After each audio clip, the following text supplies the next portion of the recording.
Hello. Well, we've yeah. seen episode 8 of The Acolyte, and yeah, it was shit. Right, okay, that's it. See you next week. We're off. Lance, I pulled up a clip for you. This is exclusively from The Acolyte. It's right there, sharing it. Yeah, that's a good. that's a good summary of the. That's directly from Disney. They put the actual clips.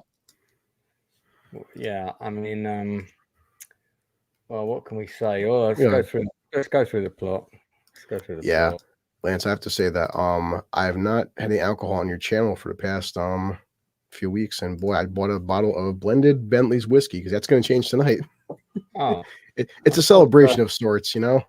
I thought you were sort of complimenting me to tell me, hey, I've reduced my alcohol intake. Oh well, if any show's going to bring back your alcoholism, it's going to be this show. Okay, right. Let's got 4 people watching. Welcome to the show. If you've got any comments, please put them in the chat. I'm going to talk about some positives because there were a couple for me. But, I think you and me, if everyone I watch, all our friends, I think we are by far the most balanced and fair. We give this show more praise than it deserves, but we do compliment it. There are some times we can give some compliments. I've said it at the beginning of every show. I'm not a hater. I don't really like kind of spending time on my channel. It's not why I started this channel. Its goal is about being supportive of creative work, especially in independent creators. But when you've got a Disney like studio that's plowing 180 million pounds into one of the biggest IPs of all time, you would expect somebody to do a bit of due diligence and care. And how these scripts ever got past muster is a complete mystery to me. Because, you know, doing a read-through of these with this dialogue, if you'd had any producers worth of salt, yeah, very good, sitting around the table, people would have been going, this dialogue's not good. What's going on? You've got to have first-class writers and storytellers on a project like this. You've got to have the best people, and you do need people that not everybody in the writer's room needs to be a Star Wars fan. Not everybody in the writer's room needs to know Star Wars lore, but you do need to have someone in the Star Wars room, in the writer's room, who says, hang on, that character's not actually alive yet, or they're dead, or you know, so you don't make basic balls ups like that. Anyway, okay, so May and Osha have switched places. Yeah, last time on Star Trek: Next Generation. Oh yeah, that would have been a good show. Aversions. This whole season's about aversions. Okay. Right. He kills a mom. Okay. Oh yeah. Oh, that reminds me. Hang on, before we get into this. So, by the way, it's now my birthday. Oh my God! Hey. Yeah. You look great for 25. Yeah. Yeah. So I'm double that. So yeah, I got sent a birthday card from one of my friends. He does me a funny Star Wars card, like a Yoda Lance card last year. This year. Okay, so on the back, check that on the back of the card. Was I Lance Maul? Well, it's that I'm that woman, aren't I? With the it's like Lance Maul, but I'm basically that. Right, yeah, but the front. You turned yourself a woman. Okay, hang on. I'll show you the front. Let me go solo on. Let me go solo on the screen here. See the front and the back. This is the front.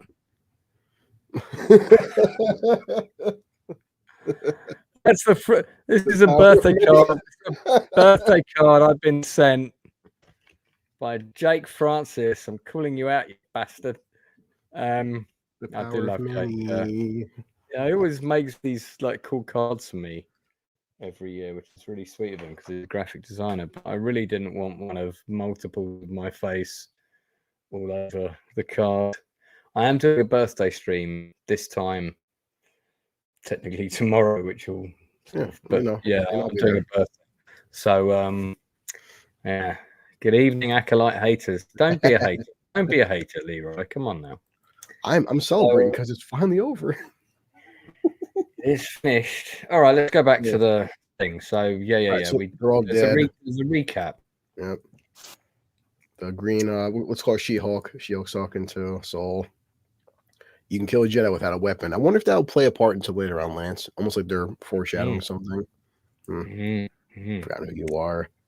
Okay. And boy, maybe we'll look at this later on, Lance. Look at this shot right here. You notice that from the distance, even with low tide, I just don't see any kind of a bridge connecting this area right here. I don't see it, but okay. No, but they walk on water to they walk on water. Okay. Right. So yeah, the episode kind of begins with her. I don't know what the point of this whole thing with the helmet was, but I guess it's all part of her being turned to the dark side because that's where she goes. So basically, yeah, and he's saying that May now becomes good, Osha becomes evil, whatever. Pretty much, yeah. There's more reviews on IMDb, so we'll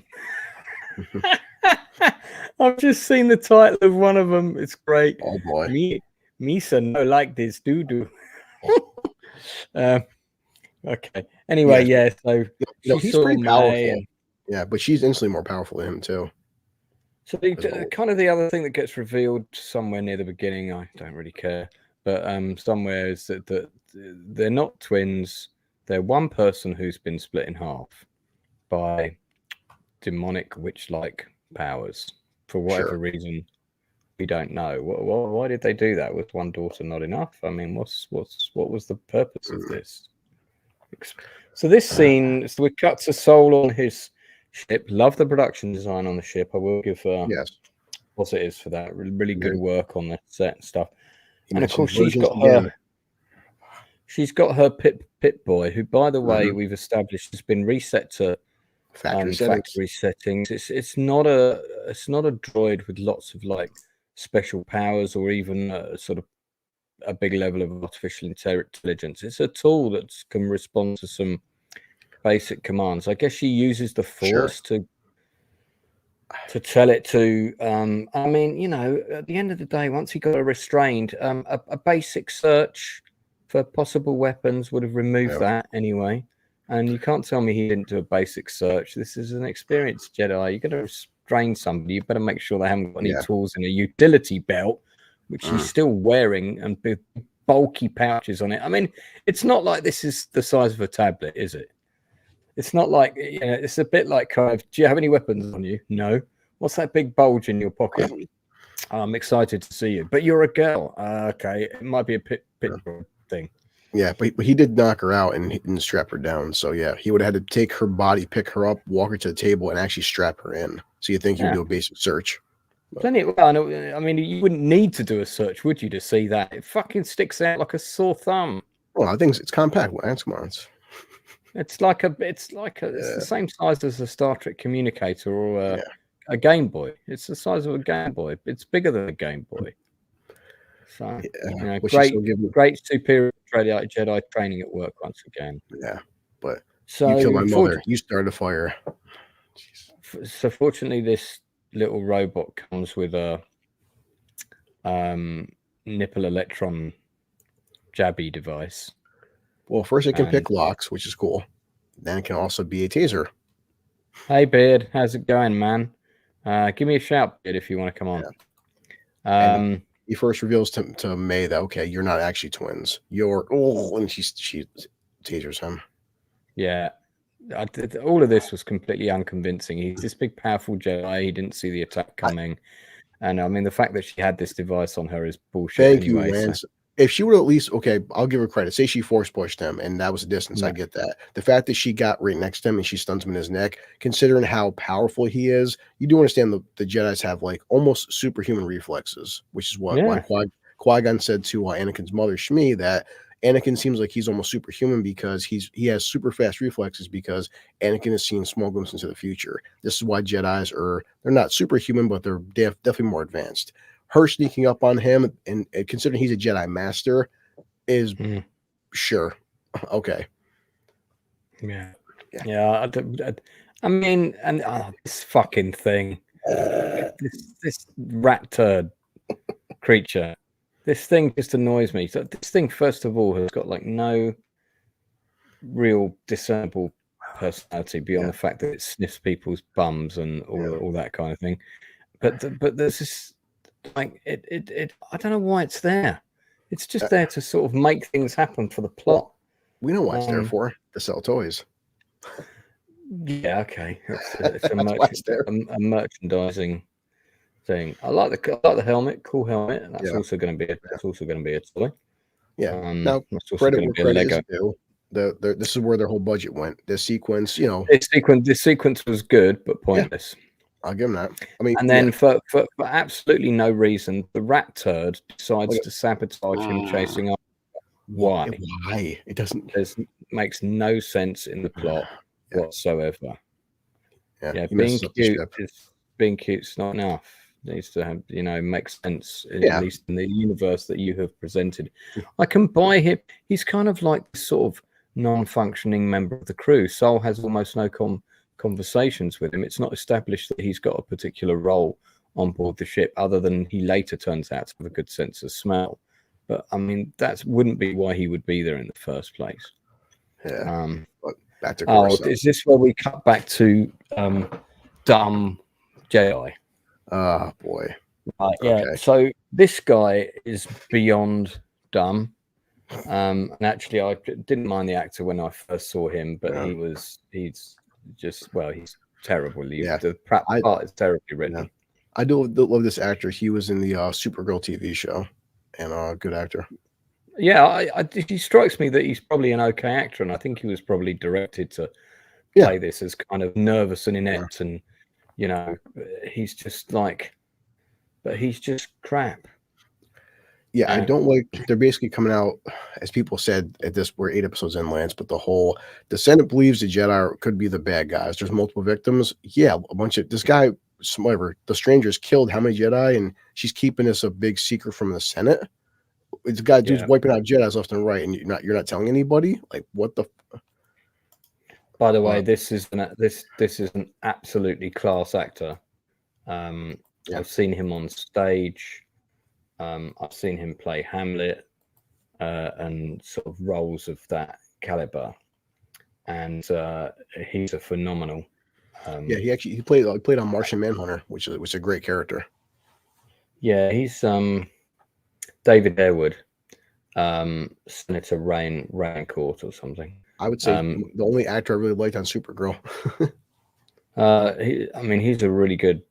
David Harewood's classically trained. He's been around for a long time, but he's a heavy hitter in his scenes with. Is it Rebecca Henderson? Is that her name? I'll look it up. This woman can't act for toffee.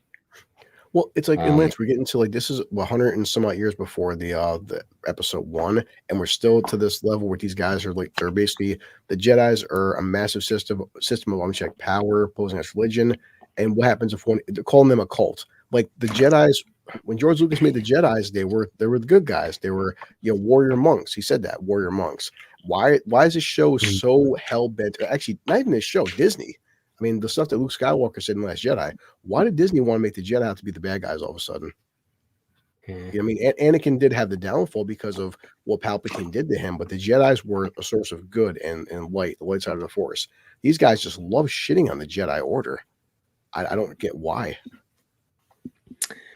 Yeah, the planets are so bland they need captions after 8 episodes. That's true. Yeah. Right there. Before one of you snaps. So maritime before one of you snaps, then who's going to stop him? Who's going to stop him? Also, don't assume her gender. It could be a she.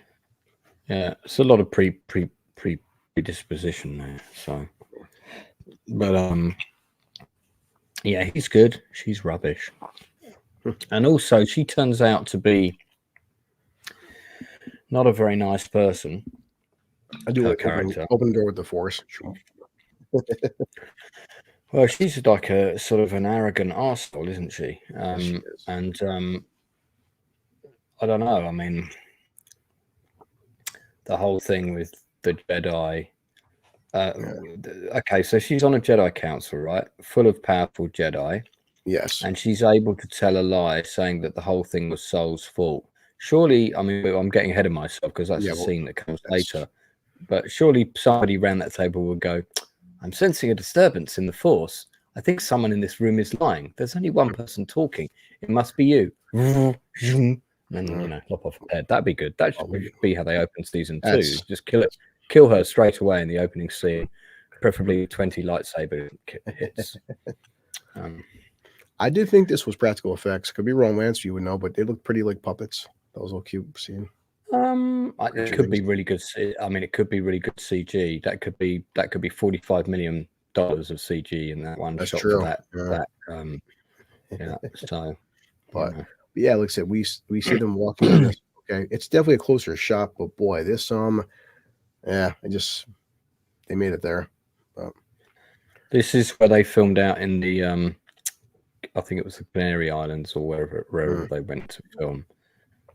Which, I mean, the only reason to go and film there was the naked man in the pool sequence, because the climate there is warm. They could have, all of this could have been shot in Wales, or Cornwall, or in the UK along with the rest of the shoot, because we've got loads of coastline like this. We've got loads of rocky stuff like this. These background plates could be CG. I don't know. They do. I mean, you have got this kind of tropical climate there, so you've got those woods that look right, but again, could have easily been done with CG. They've got so much CG anyway. Keep trying to train OSHA, and she doesn't want to be trained. And your sister made you end up pretty quick. Well, I'm not my sister, but we're still establishing. Okay, we get OSHA's a good guy, May's the bad guy. OSHA would never do anything terrible at the end of the episode. Indeed. And here comes Lance. The thing, the internet blew up and everyone's effing talking about. And I will say this, right now it's a massive assumption. Nobody's confirmed anything. People are just going by assumptions, but we don't know who this is. But apparently there's been another very powerful force wielding character on this island the entire season, which we're just getting a 10-second reveal. Now, I'm sure you've probably seen the internet, but people are assuming that this is Darth Plagueis. It's not been confirmed, but it's the big assumption, which anybody knows, any kind of geek, is Darth Plagueis is one who taught Palpatine. Oh, right. Okay. Yeah, so that's what so as I told you before, and some people were like, well, it doesn't make much sense. It would be, more of like the stranger. I have to admit, I thought it was the woman, the one who appears to have got away. Yeah. And that she'd probably been saved by the guy, or maybe the guy is her son, or but I don't really care because it's just rubbish. But that said, right now this is like, because there's already been articles written, oh my god, Disney reveals finally a major character. It's like, well, Disney hasn't, you're assuming, but based on like the image of Darth Plagueis, because you can Google it based on the books, they've never actually drawn him, but this is going by fan fiction. But so okay, we don't know because they don't tell us. All it is just strange alien creature in the background. All right.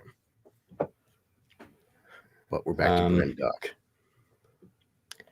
Yeah, back to Brendock. Great. So Disney has not renewed Acolyte for a second season, by the way. Oh. That's the latest information. I wonder why. And normally, by now, like a show, so House of Dragon season 1. Let's just talk about a show with good quality writing, fantastic acting across the board, plots and narratives that make sense. Before, I think episode 3 had aired of season 1, House of Dragon was already commissioned for season 2. And when they were filming season 2, season 3 was commissioned. So they didn't even wait for season 2 to drop before season 3 was commissioned. And the ratings are awesome. Yeah, the ratings are awesome. That's also very similar with a lot of shows. That doesn't mean that this isn't going to get a show. But if people had confidence in this would have been renewed already. So if this does get renewed, it will be because of backroom politics. It's not because of its quality. If its quality was good, it would have been renewed already.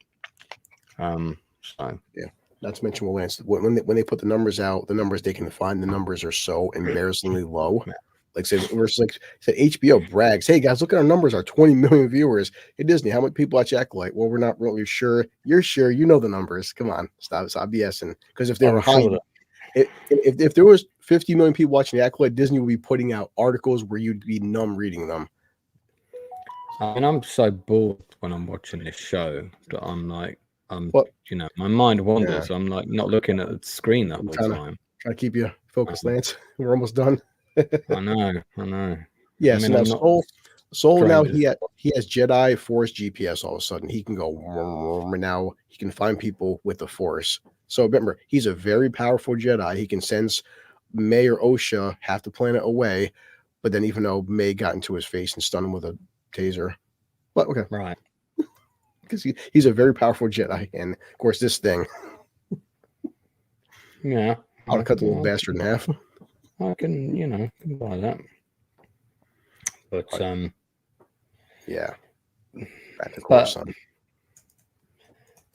Back to Coruscant with the inept yeah. male. She tells him grab a bunch of Jedi Knights and we're going to get a resolution. And we have to. This is the finale. We're going to end this once and for all. Okay. Yeah, and it's a thing. It's like gather as many Jedi as you can, right? Uh-huh. And this army of Jedi, I think there's about 20 extras, maybe. Yeah. I mean, we can try and count. They are so like you look at them and they're all just kind of it's like an advert for United Colors of Benetton. and they just look, it's like, I mean, okay, I get that they're extras, but yeah, we could have had just one scene with them all talking on the ship, like looking at each other, like, what do you think is going to wait? Because don't forget, another commando team, I'm going to call them a Jedi commando team, went out to this planet. They're all dead, and everybody knows that because that guy said the casualties thing, and that nervous Jedi guy has told another Jedi, and the Jedi has told everybody else. So you could have had a scene with them all, these extras all sitting in the ship, just all looking at each other. No one needed to have any dialogue. That's obviously an extra paycheck for someone. But and one of the named characters, i.e., Nerdy Jedi, could have gone, "Don't worry, I'm sure we're all going to make it back." Yeah. And everybody just like gives a nervous exchange look. That would have been a really good moment of tension. But that that's, you need a good writer to do that sort of thing, which we don't have here. So yeah, we'll get into that. Well, it's always funny. Remember when the Strange was killing everybody? Even the caption said Jedi 1, Jedi 2. Even the prequels, for all their faults, every single Jedi, if you check out the Wikipedia or just look into the back history, they all have names, characterizations, history, backstories. This is just red shirt A, red shirt B, red shirt 3. That's it. Yeah. Okay, so then we get to this scene here. Is this the whole thing with the lift, right? The elevator. Yeah, and of course, and he's so powerful with the Force. He's getting memories. He's sensing the Force of when he killed their mother. It's still haunting him. The guilt. Right. It's tense. So this is another scene that's bollocks. So we've seen in the past the power that gave this station power, which is the reason it was detected in the first place, was completely just that power sort of blew up in spectacular fashion. It's all blown up, right? There's no power at all. There's no power. So now you might be able to tell me there's a tiny power cell that maybe can open a door or something. But don't forget also this is metal, and don't forget the place also burnt. So, elevators and things, if they're not functioning properly, they can fall down at very, very great heights very quickly. I mean, I guess they could use the Force to stop that. This is all just bollocks. This is all just all of this dialogue is nonsense. Because someone in the writer's room would have gone, well, hang on a minute. Why are we having dialogue about an elevator when we blew up the power source and we had a whole spectacular effect sequence about that in episode 3 or whatever it was? Doesn't that mean there's no power in the base? And someone would, hey, Lee Anthony Davis, how you doing? I haven't seen you in the chat before, man. Welcome to the Outcast Creative. Very pleased to have you here. So, I mean, like this is the sort of thing I'm talking about. This is writing quality control. You'd have a continuity person on a show of this scale, this kind of IP studio, all of that. Where is this continuity person? So, well, you've just written a thing about a power thing all blowing up. It's a massive explosion, etc., etc. Yeah. Why? How does this lift get power? So the dialogue for this scene should have been, well, we're both going to have to climb up. And he could have been quite funny. He said, well, I think I'll probably use the force then. And then you cut to him getting up first. You just cut to another shot of her struggling to get up because she's not supposed to be that powerful yet. And that could have been a nice little funny sight gag. But instead, we've got nonsense dialogue about an elevator that doesn't work and isn't going to work. Yeah. So, I mean, she says to him, like, unless you want to climb, but then she looks and he disappears. But the whole point is she has to get the power back to the elevator, which wouldn't have power. And anyway. Oh, it's just utter crap. Now, and nonsense I guess writing. maybe even the little details are bollocks. Yeah. This is the problem with this show. Now, Lance, maybe I'm nitpicky or just I'm drinking right now, but just okay. So Soul gets back, right, and you're seeing the aftermath of what happened. Now look at Soul, look at right here. Had they shown OSHA underneath here, I could buy that maybe, but or just this right here, nothing. You just see him haunted by his past and what happened, and okay, and you see a wide shot, nothing underneath here. Then we get back to a hand pops up, and I'm like, she ain't Spider-Man. I'm just like where if you would at least seen her hide something like this, I could go with that, but like, bam, her hand pops up and she pulls her, and they're there to show it again from his view. He sees nothing, and she is right there all of a sudden. Like, I'm so glad she magically teleported from where, but like, I'm just where was she? I guess there's some hidden crevice that we didn't see way 10 feet below, but all right. Yeah, I mean, it's not the show's biggest problem, but yeah, it's just another. It's just stuff. I guess maybe because I guess after 8 weeks of hanging out with you, man, I'm just these little things are just they're picking on me now. Like, it's where? All right. Yeah. But yes. That's not a typo, by the way. The damp squid thing. It's a damp squib. It's not as bad as a damp squid. Trust me on that. So now. May hasn't seen the bedroom of OSHA since the fire, and I just and this was a castle, right? When we established, okay, this is a castle. Is it me or does this all this stone has a lot of burn damage? Maybe because stone usually catches on fire from oil lamps. Almost like these bedrooms were set on fire. These bedrooms were all made out of stone, and all this fire damage on stone. Stone. It's just all nonsense. Anyway, yeah, I mean this, and also this place. What is it? It's a dam. It's a castle. It's a this. It's that. It's whatever. I mean, Lynch, you're overseas. You're in the UK. America doesn't really have castles. I'm sure in your land, if somebody drops an oil lamp, it sets the entire castle on fire, right? I mean, no. Okay. No. I mean, fire was used on castles because, of course, they had timbers for flooring and things like that. Which is why when you go to a lot of old castles, there's they're very hollow and all the wood's missing and shit. Because that's all it's. Well, most of it's rotten and falling away. But you don't see burn damage on the stone. Maybe because I don't live in Star Wars land. I assume that entire castle and something that was a whole. This is Star Wars fire, which burns in space, and for a long. I mean, not just for when ships explode, which is acceptable space fire, but all this damage, long time. This whole corridor. I mean, I can go with the debris. It's been 15 years, some leaves and stuff, some dirt, but all this fire damage to stone. Anyway, but yeah. So we get to Soul and the Stranger. Thank you for leading me to her, and here it comes. And I will give it. I have to give them a shred of credit, Lance, and as I said before, I will give them credit where the guy who plays Soul, the fact that the stances differentiate between like him and other Jedi and the Stranger. The guy who plays Soul, his stances are just excellent. I mean, he just really knows you can tell this guy knows how to do good choreography. Lee Anthony Davis says the Acolyte was a disaster from the start, especially when you get Headland as a showrunner. You might as well put Donald Duck in charge. I mean, it's not that Headland hasn't done some good work. I've looked at her other projects. I've looked at her other TV series. It's not for you. I mean, she's not a person without talent. I mean, she managed to ignore all that abuse that was going on at Harvey Weinstein's office for many years. So she's got abilities. She's got special powers. Yeah. But it's just like. Anyway, it's not great. Yeah, so far the contenders are between Goofy or Mickey Mouse that directed it. I'll post Certainly it. Mickey Mouse produced it, that's for sure. As we said, credit where credit is due. I will not deny that the choreography looks fantastic. I mean, these two are great actors. That's good. The lightsaber fight with these two was pretty good, and considering the actor who plays Soul is not a young guy, I think he's in his 40s. Oh, 100%. And I give him all credit world for that. Yeah, he's not a young man. The lightsaber choreography in this episode was perfectly decent. I wasn't seeing. I mean, there's only so many ways you can do a lightsaber fight. Okay, so yeah, but but considering his age, I mean, I was impressed.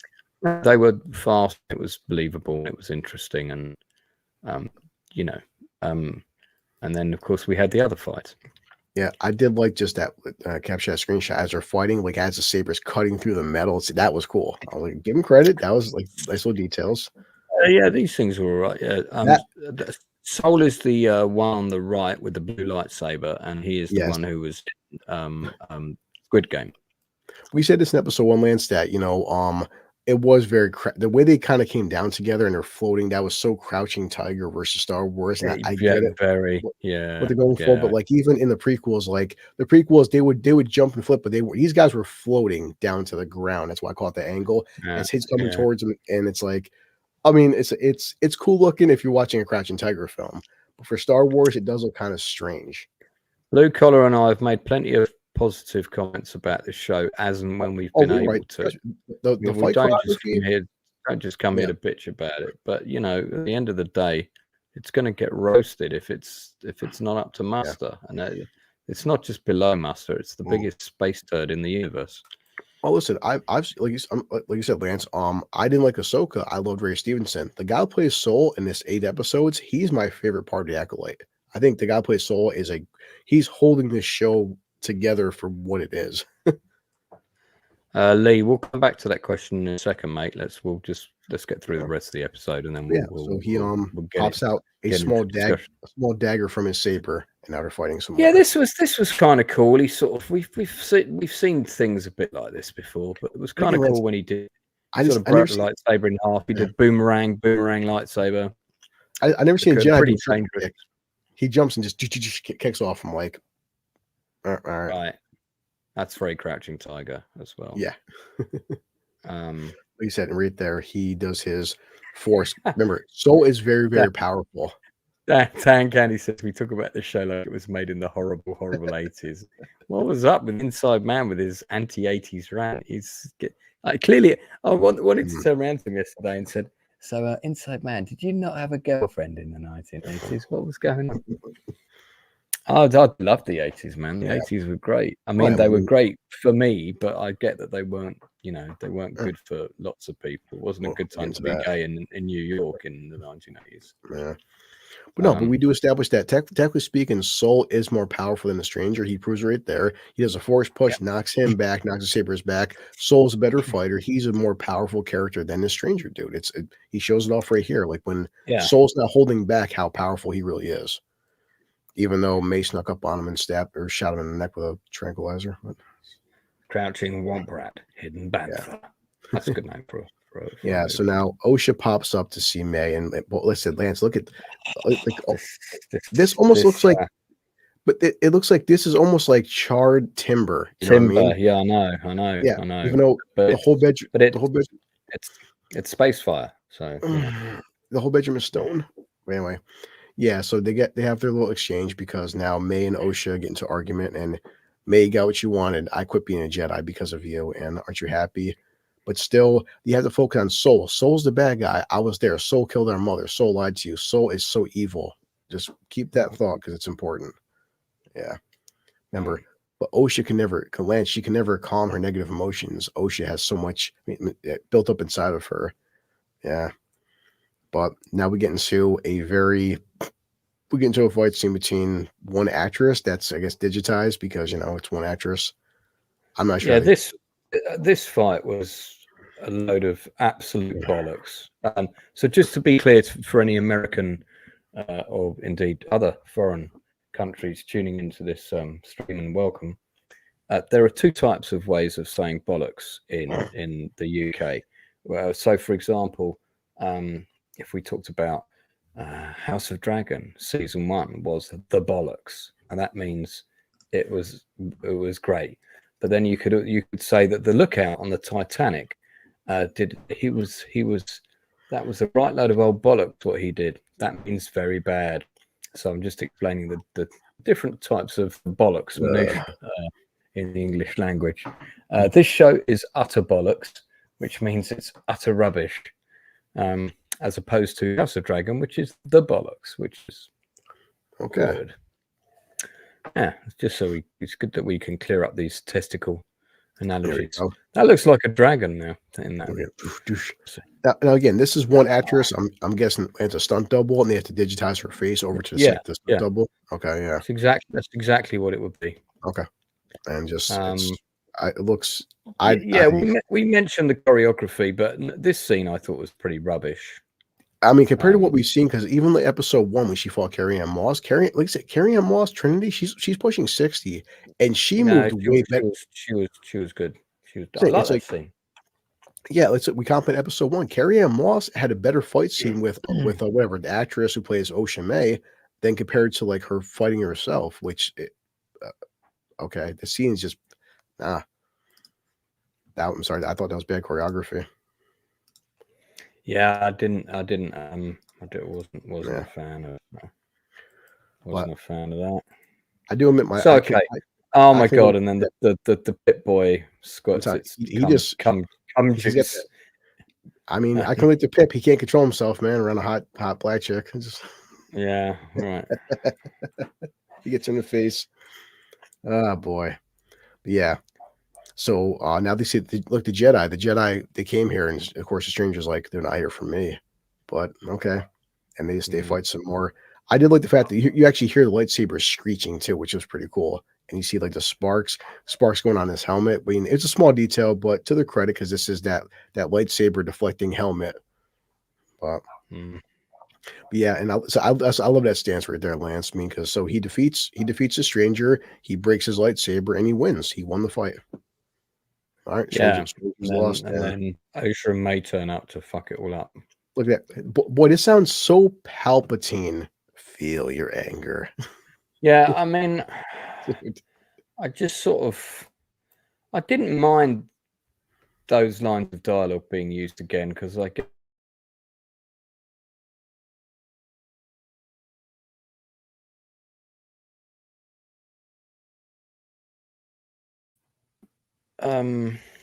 we had a glitch there. There's this whole thing where, so she runs in, there's a bit of dialogue, strike him down and your journey will be complete. And we can rule the galaxy as father and son. Strike him down, Luke. Yeah. Come on.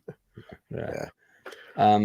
But there's a whole thing I want him to confess what he did. So this conversation happens. This conversation is, by the way, is nonsense.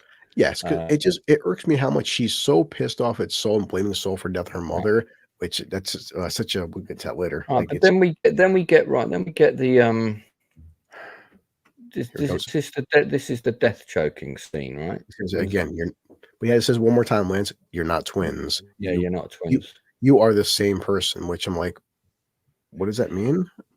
So basically, they were spliced by Evil's Space Witch scissoring. And now there's 2 of them. It's sort of implying that there's some kind of bastardization, gene splicing experiment. Yeah. Plus, it's a virgins. They said the virgins again. To take a shot, drink every time they say virgins. Oh, okay. So yeah, she created life, and he says right there, I believe she used the Force to create Eunosha. Okay.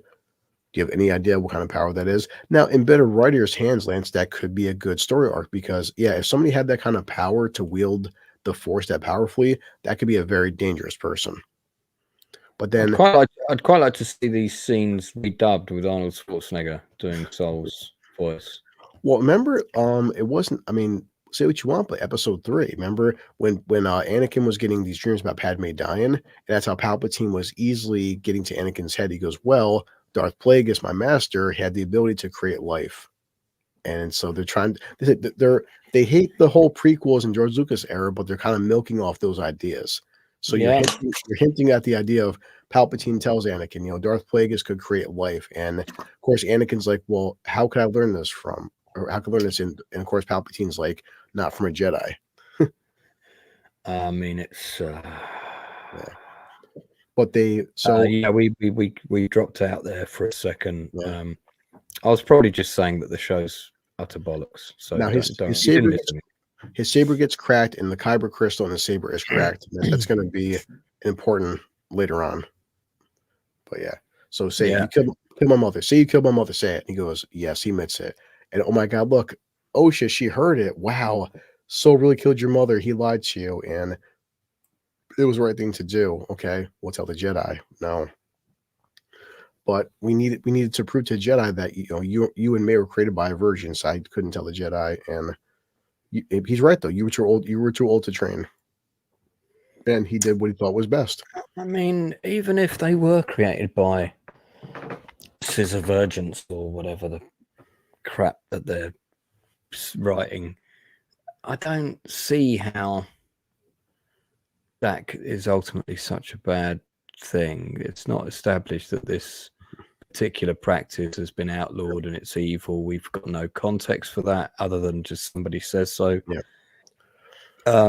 The thing that annoys me, Lance, is because they're so focused on making Sol to be the bad guy, when in retrospect, well, if your mother turned into a damn space cloud and looked like she was murdering you, and he pulled out his lightsaber, he'd know what was going on, and he just pulled out his lightsaber. He basically killed your mother by accident because he didn't know what was going on.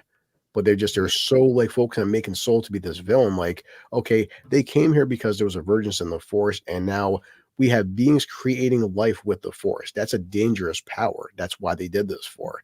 And you're making him to be some villain. Like, no, you don't understand the implications of what your mothers have done. Mm-hmm. Yeah, the crystal.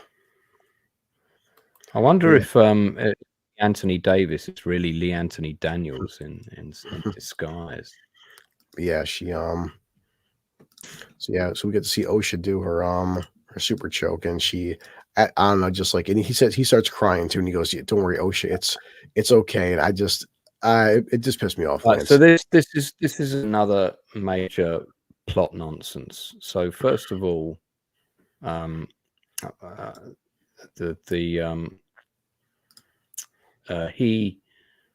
he's given into this presumably, so he thinks maybe he deserves to die. Okay. Yeah. Okay. I don't feel that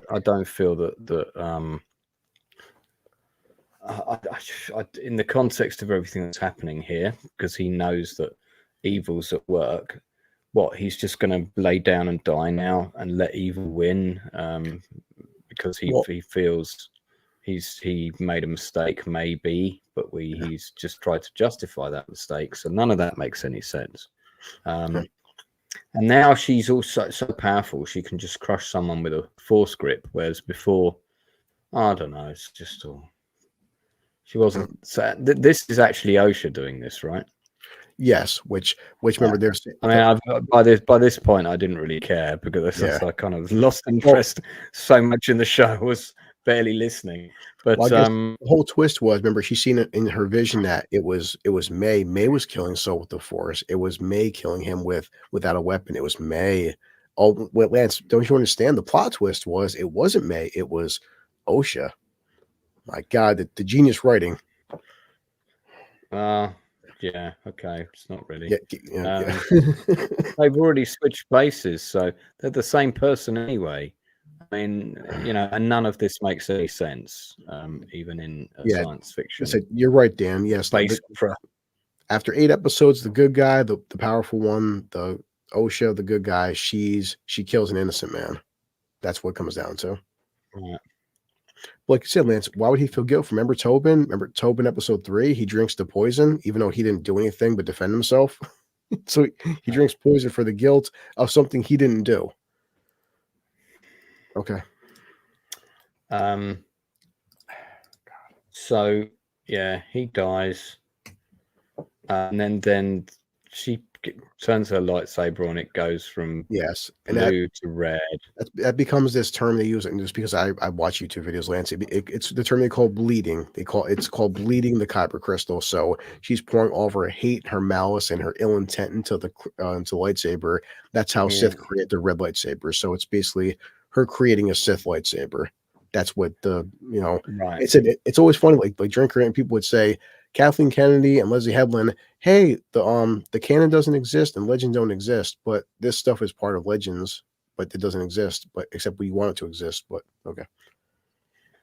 Yeah. So then at this point, these bland looking, hold that image for a second.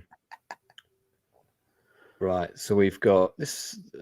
This guy looks like a Jedi with a beard. He kind of, I can believe he's a Jedi. There's the nerdy one, and we've got a model here.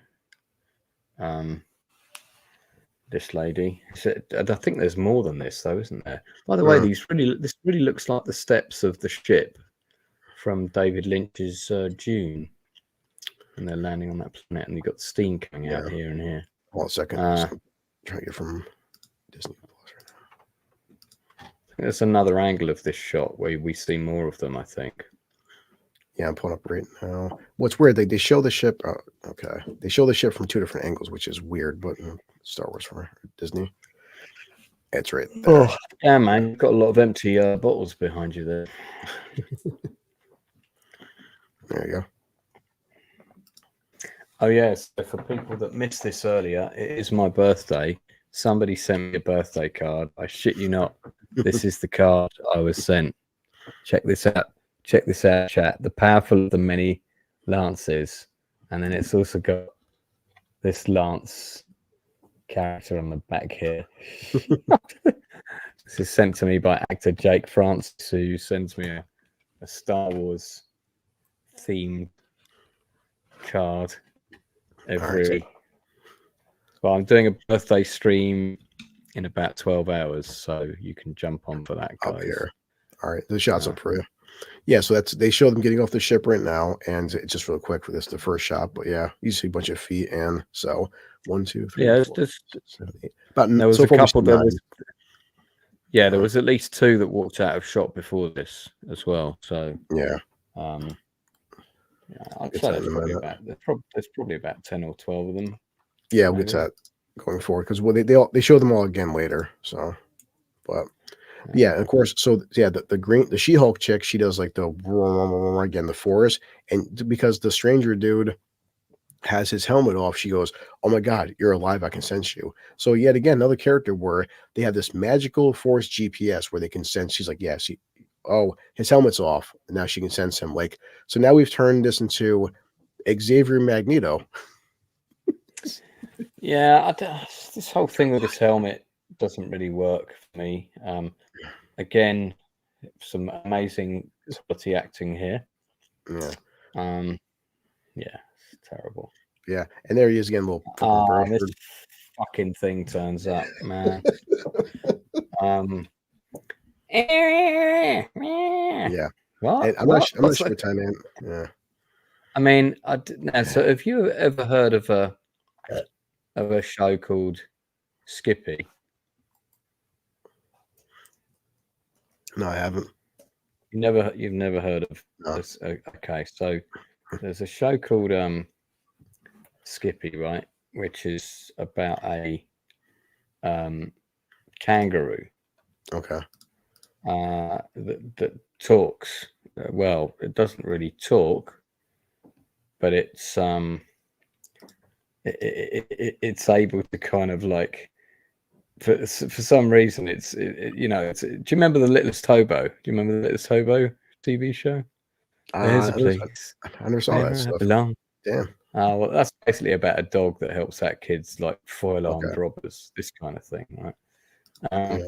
Skippy the kangaroo is basically the same thing. It's got this kangaroo in Australia who sort of like helps out this kid foil bank robbers and shit. This rodent thing is like that.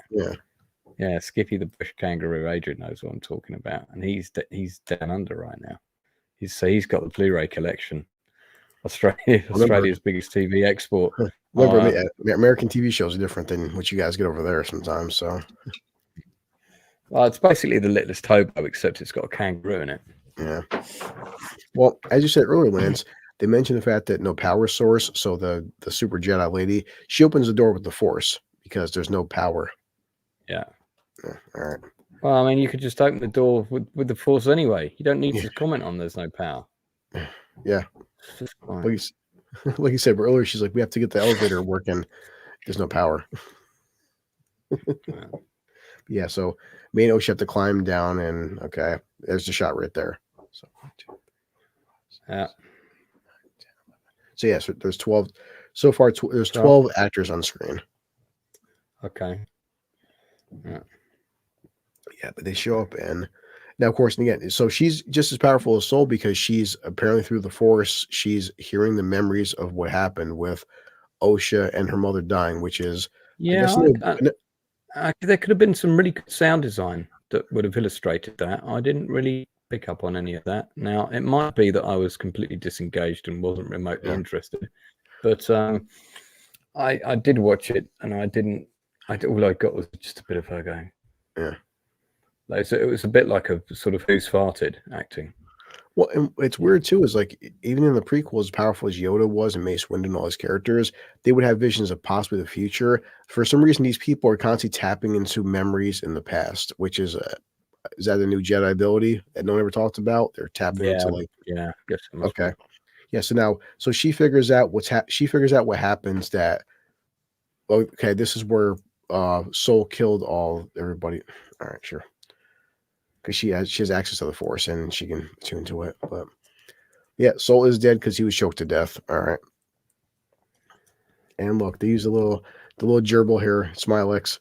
Smilex to sniff it out. Boy, come on, sniff it. You're his tracker. Sniff out the scent. And that's what he's here for, Lance. He's the little gopher dog. Yeah, you've got 10 or 12, let's say 12 there, of the most powerful Jedi here. Yeah. Why do you need a rodent who's like sniffing body odor? You could just go use the Force. Yeah, he's over there. Well, there's 3 people that way. Yeah, so far they've all done this Force wobble where they can sense people, but they can't find them. So yeah, so they have him sniff him, even though twice in this episode they've already shown. Somebody up on the spaceship, 3PO. Can you scan for life forms?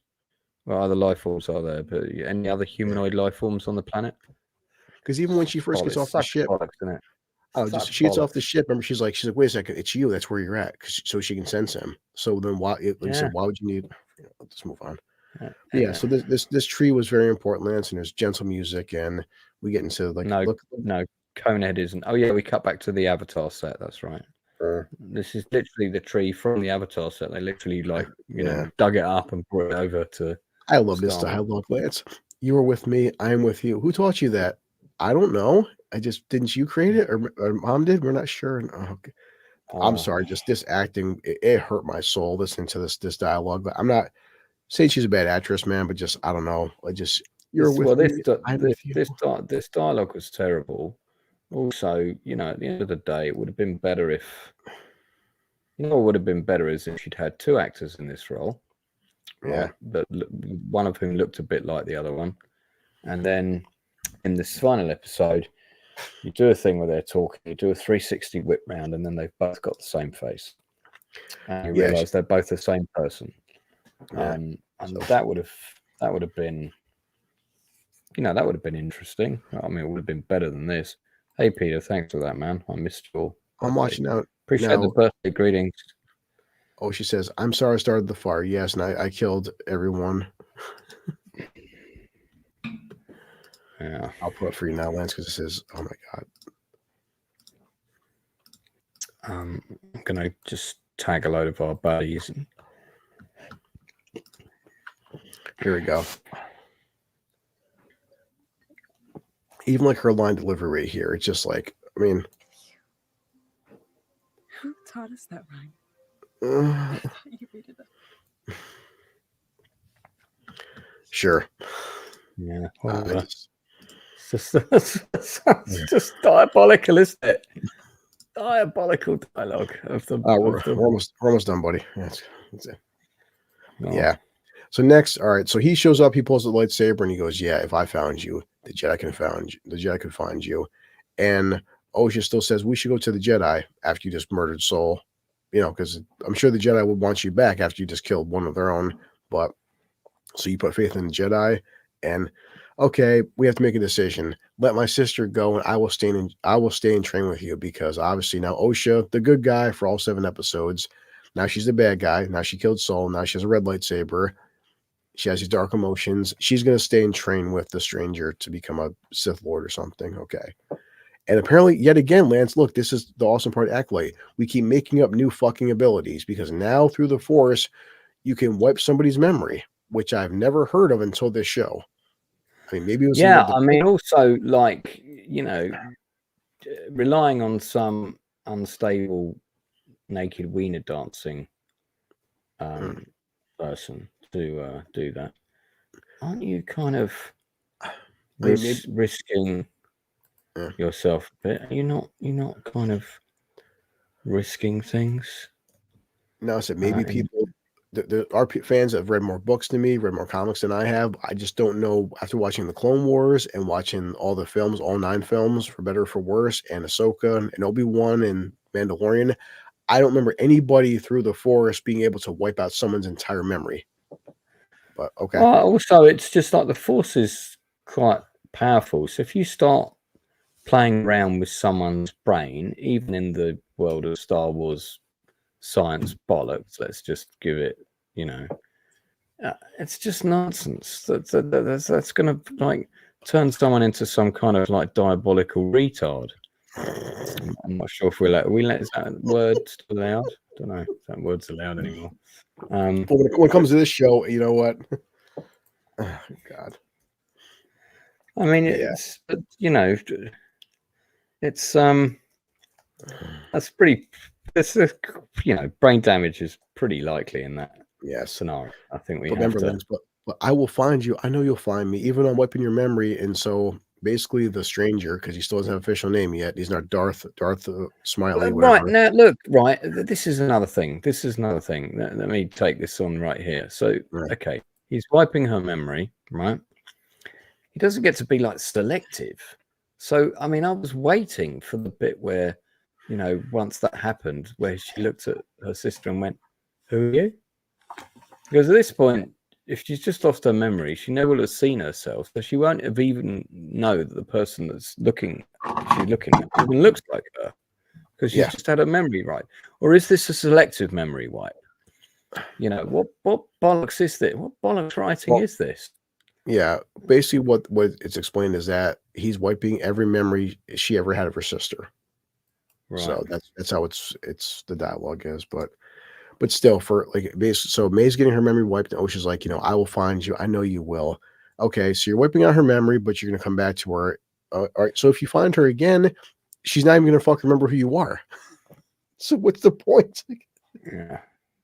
But I am with you. And look, Adrian, I want this link for Skippy disarming the nuke, man. If you can find it for me, that's because we want to play. I am with you. We're born as two. I am with you. We're born as two. Jesus Christ. Was that the lyrics at the end? Look right there on the screen. Look, I am with you, born as two.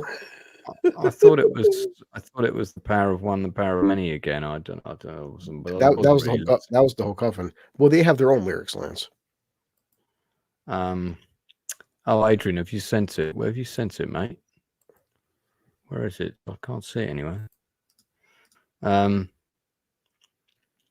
So don't email it to me. Just put it in the chat. Maybe it's getting, because you're a mod, you should be able to put links in. I'll look it up quickly. I mean, his exact words were, permanently remove any trace of you or me. Okay. Yeah. Well, yeah. So she in that case, she'd be like, "Who are you?" Yeah. Those are you just established. So it would be, "Who are you?" Okay. So yeah. But yeah. Okay. So he's slowly wiping her memory out, and okay. So she looks at her and she's like, and you give, and her memory's gone. Okay. But so he shows up and he said, "Yeah, put your weapon down." She's like, "Wait, what did I do?" And now that's that weird situation where, okay, so we've established that May has actually killed Jedi. That was episode 1. She's killed multiple Jedi. She's killed people. Now she's wiped her memory, so she has no idea what's going on. So you reduce her to being like a 5-year-old. Yeah, I mean, which is also like blatantly abusive. Yes. It's like, But you then, know, even then, it's stupid. He's all right. He's saying that I'm going to wipe your memory, right, of having no trace of May and the stranger. Okay, so then she would have full memories of her killing the Jedi, then of her killing all these innocent people. He said, yeah, I mean, you know, how specific is this memory wipe? He's qualified it about what he's going to delete and not delete. So, but not if to you're going to do that, you're going to have to prepare a proper list that covers everything. Yeah, but still, but even like, okay, it's so bollocks. You're Why wiping. do they even need to have this thing where they can't remember each other? Why does that need to be a plot point? Because she says And that, the you know. fact Yep. why don't they both want to leave together? They've made up now. So they've made up. One of them watches the other one kill this guy that murdered their mother. Also, by the way, if you're evil, what's wrong with training both of them? You know, you've recruited them to your side. Why don't you take both of them with you? And why are you leaving one to the Jedi? Why are you leaving somebody who potentially can be trained to be sent against you when both of them are now on side? None of this makes any sense. This is all just crap. Yes. Well, especially because May says, "Well, the Jedi will use me to get to you." Okay, look, I love my sisters. If one of my sisters did a crime and went to a different state, Chris, find your sister. I don't know where the hell she went. It's like I don't understand. Like, you know, how if you and this guy escape, right? How would the Jedi use you to get to Osha? You have it's a pretty big galaxy. All right. But yeah, so apparently, so she has no memory of the past. Okay, well, let's go. We're back to Coruscant. Okay, now then we've got our kind of season wrap up. So yeah. So do you know why you're here? She goes, what do you remember? And she says, yeah, he killed my mother. She remembers. So she remembers Soul killing her mother, but she goes, I killed people. She doesn't remember killing Carrie Ann Moss's character, another Jedi. She's killed people in the past 15 years. None of that she remembers.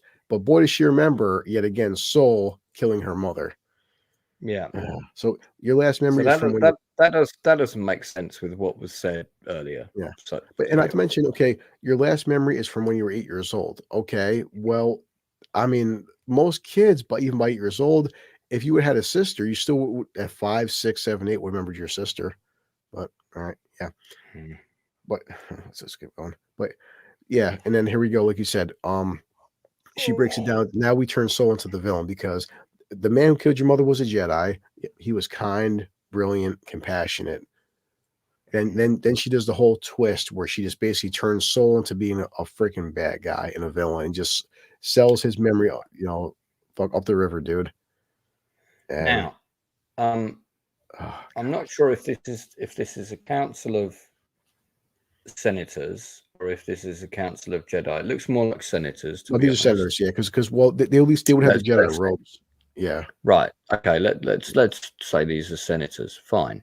But this is verbatim fact that's come from her. These senators will have probably talked about this in the Galactic Council. Certainly would have talked about it in their own council. So basically, these words that she says are going to go through the galaxy like a vindaloo through Leroy's intestines. Okay.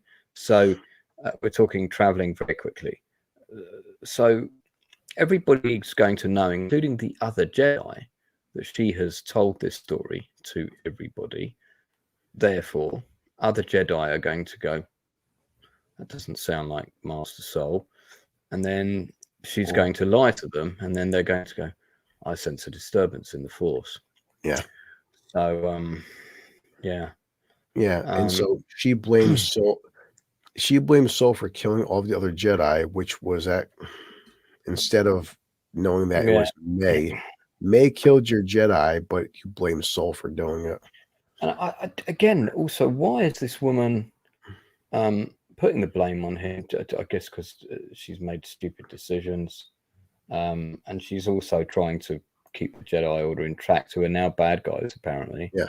So Well, it's just such crap. It's like, because I guess it's, I mean, we're assuming here, but I'm assuming it's because the earlier talk with the counselor was saying, well, the Jedi may snap one day.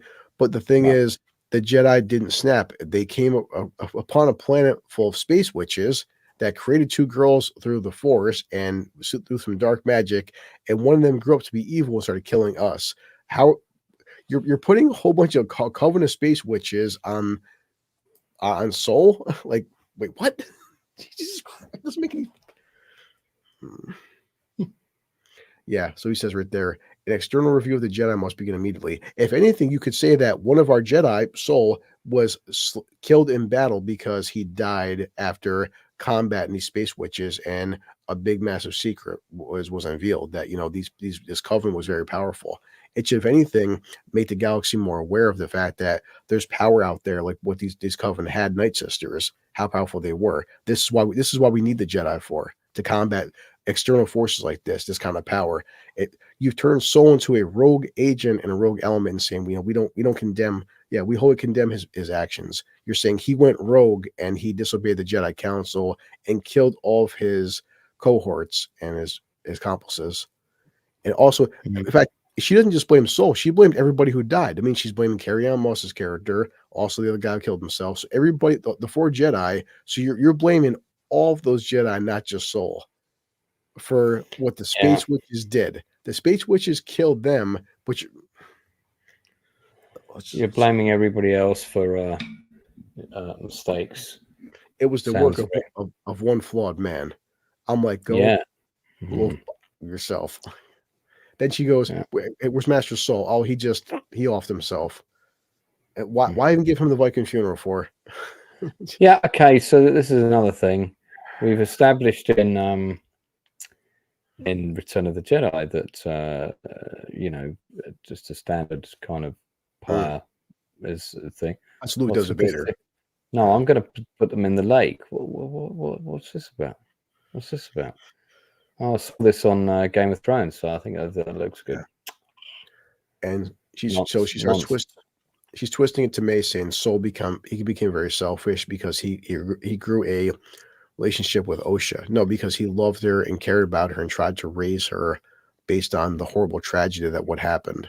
Because it was technically speaking, May's the one who caused the fire. So that's why Carrie-Anne Moss' character, they wanted to save Osha the pain of what your sister did. Your sister started this bullshit.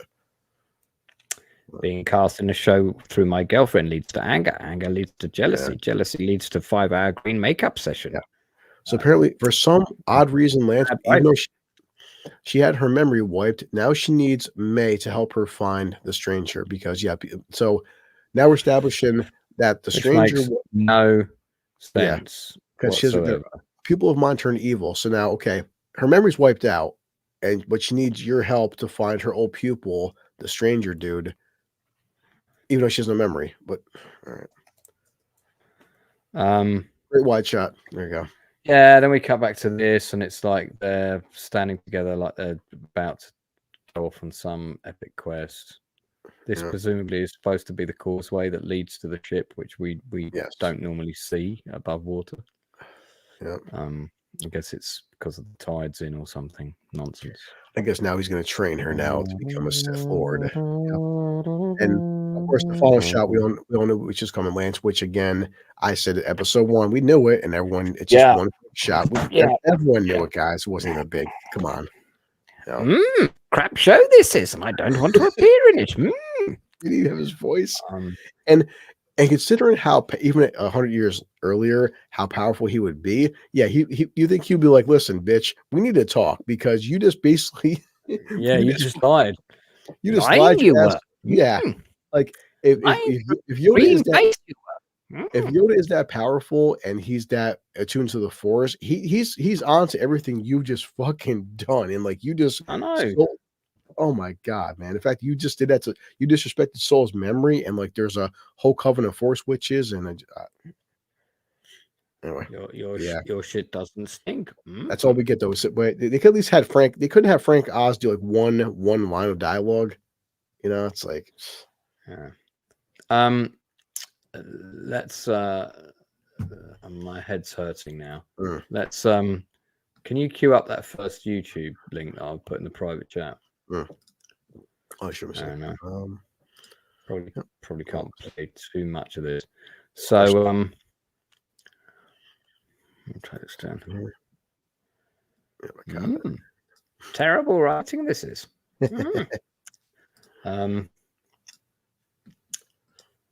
Ooh, it's So Skippy. yeah, so this is the this is Skippy and the nuclear bomb. No, that won't be funny unless people have seen that. Put the other link up first. Right, gotcha. We need to watch the Skippy intro first so that people understand. Okay, yeah. Right, so press play on this one. Full screen here for you. Yeah. What So this was this Australian TV show, right? So this might as well be this rodent thing, like comes to assist.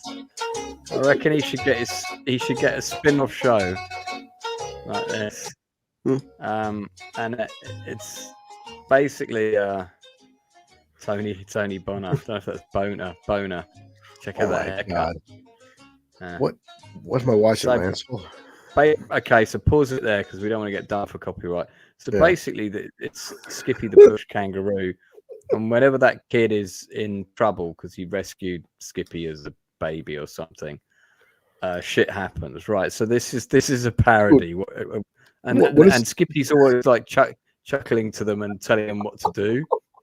And so apparently in this episode, this parody episode, it helps them disarm a nuclear bomb. So if you fast forward it to 1 minute 20 seconds. Let me see. Probably going to get a copyright strike for this. Is it break 120? Yeah, that there. Yeah. Okay. So. All right. So Christ. They've done a whole load of these apparently. That's a better show than the Acolyte. Straight away, I'm more engaged. Here's my Acolyte birthday card again for people who haven't seen it. It's very funny. Yeah. Oh man, this show. Well, oh, that's a good part. Dan, don't worry. We're trying our best to make it entertaining because it's we know as much as the writers do at this point.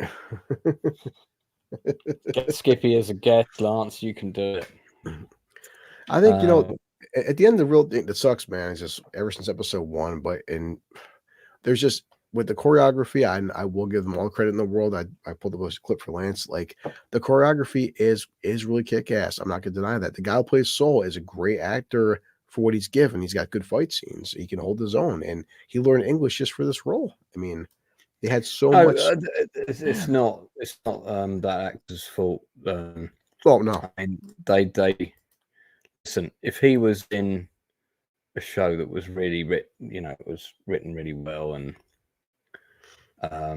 it was, there was a lot of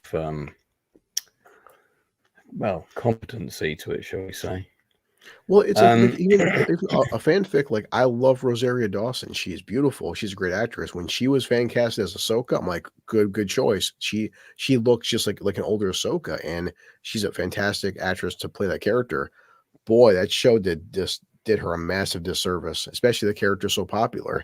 It's not that these ideas can't work. It's just that, like Lance would say, you're giving it to incompetent people, bad writers, people aren't doing their homework. It's like you had Ray Stevenson, a fantastic actor. You have quality people behind this stuff. Like it's so irritating, man. Like you brought back Hayden Christensen, who he's 40 years old, but the guy can still swing a lightsaber like he's in his 20s. I mean, my God.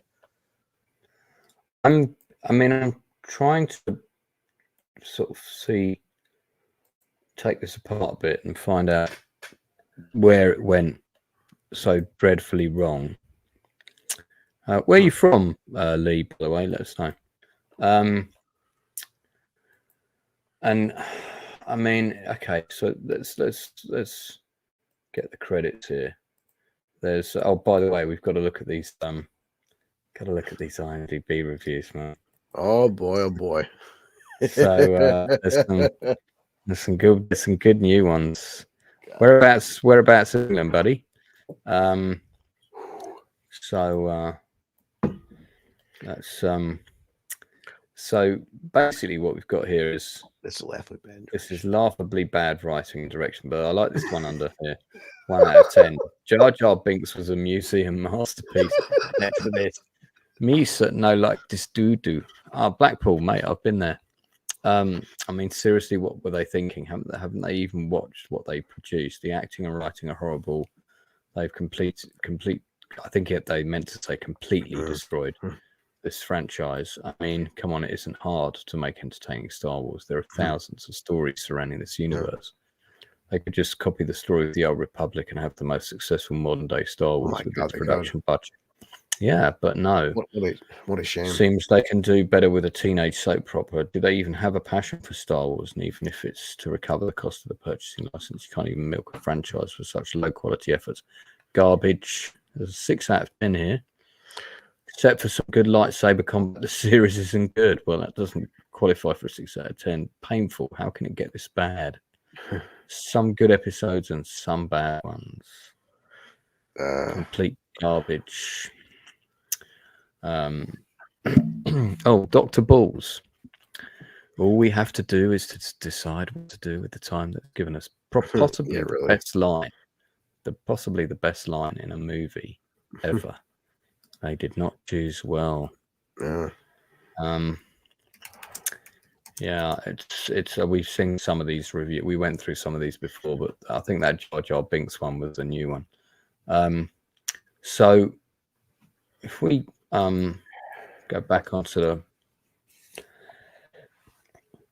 okay, so let's take the focus off Headland for a little bit. Although I think a lot of this lies on her doorstep. How would I rate the Acolyte? 2. There you go.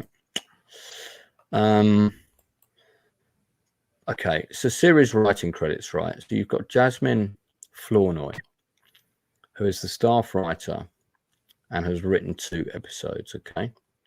And then you've got Headland, who's done 2. Cora Dana, who's done 2. Cora Dana, by the way, sounds like a Star Wars name. That sounds like an admiral in the Rebellion fleet. Cora Dana. Charmaine the Great has done 2. Jason McKelliff has done 2. Jocelyn Bow 1. Claire Ketchell 1. Jen Richards 1. Eileen Shim and Cameron Squires. Now, I might be wrong, but I'm pretty sure Eileen Shim and Jasmine Flournoy are dating. I might be wrong about that, but I think they are. I read it somewhere, so I can't confirm the source. So I'll just caveat that with I might be wrong, and if I am, I apologise. And then you've got Leslie Headland and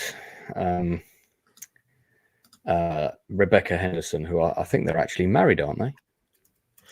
I can look it up. They're certainly dating anyway, but I think they're married.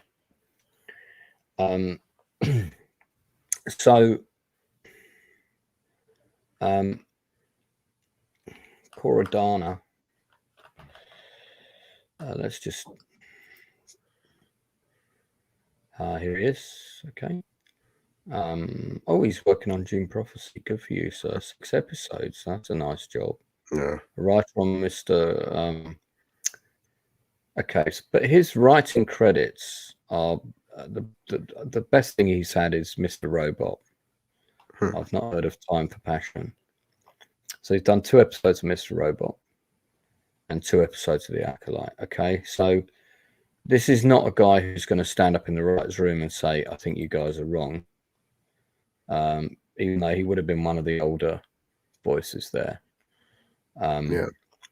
So he might be the only white male in the writer's room, I think.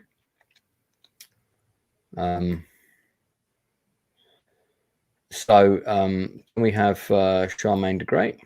So he's got, okay, so his Charmaine the Great, very glamorous.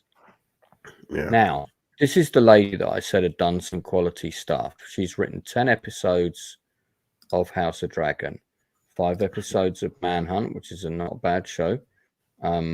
Daisy Jones and the Six was okay. She wrote 10 episodes of that. She's written 44, or was story editor for 44 episodes of the 100. The 100 is not a bad show. It got a bit repetitive, but it's pretty good. Yeah. It's kind of 90210. It's apocalyptic. Swiss Family Robinson in space meets 90210. So she's probably your most experienced writer on that team.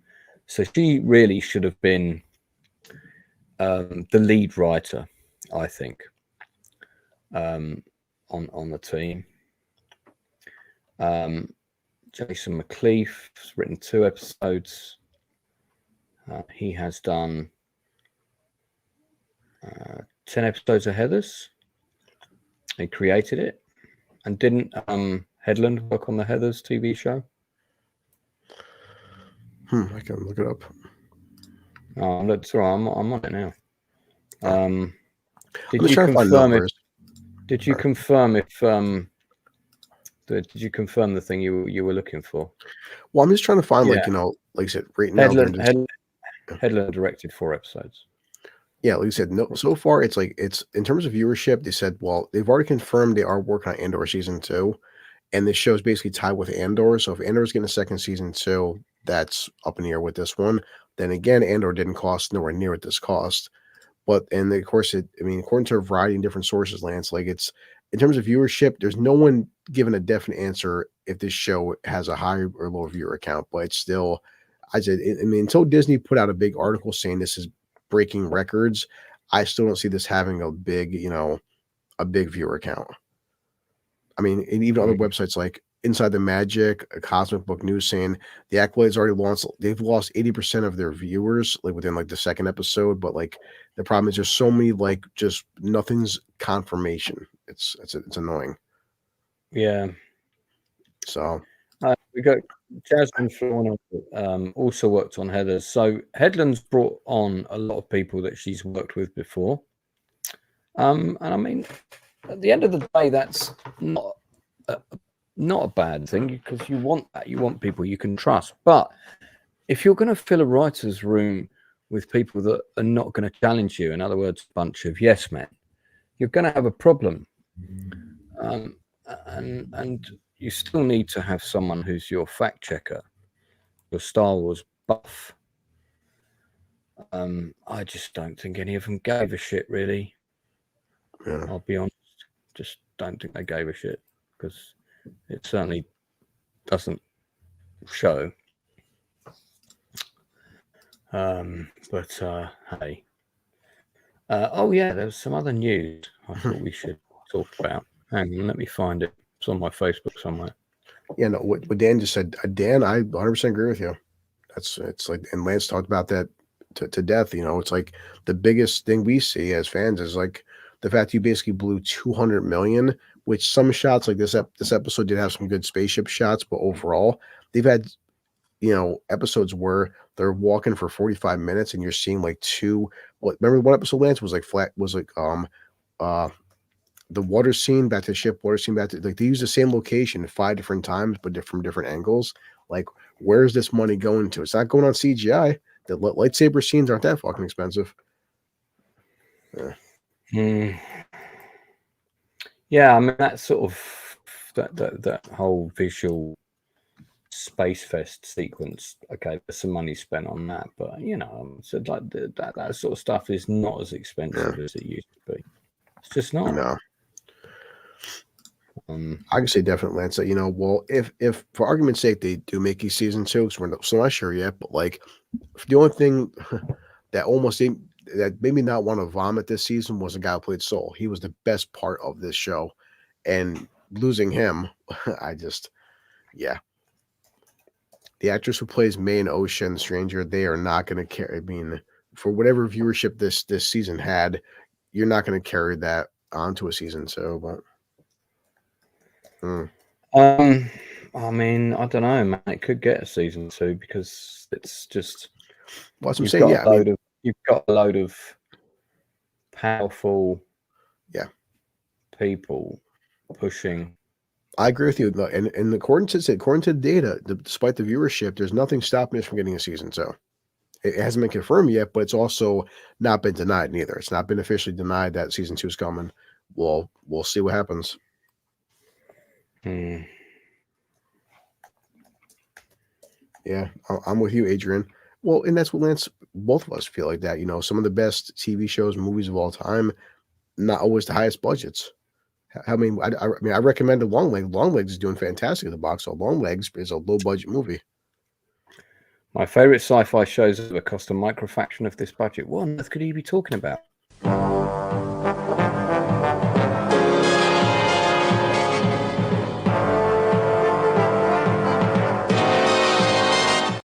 By the way, that sequence shows what happens to someone when they're forced to watch The Acolyte in that sequence. So, yeah. I'm trying to find this post. It's to do with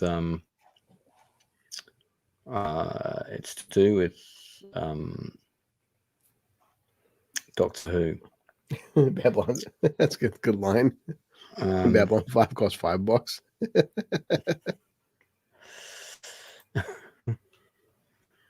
He's not wrong. Yeah.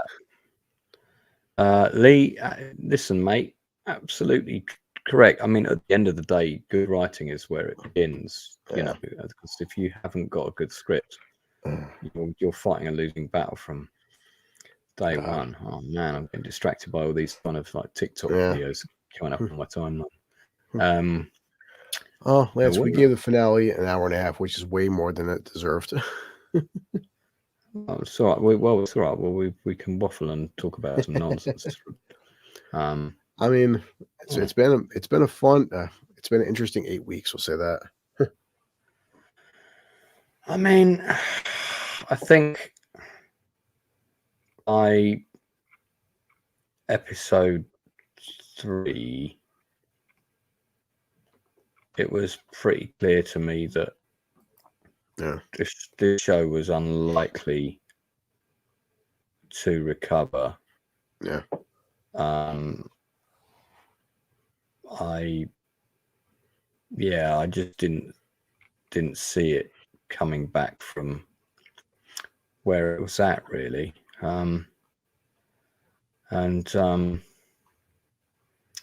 It just sort of, it never really. I think the problem with it is it was constantly contradicting itself, and that was a big problem that the show had from day one.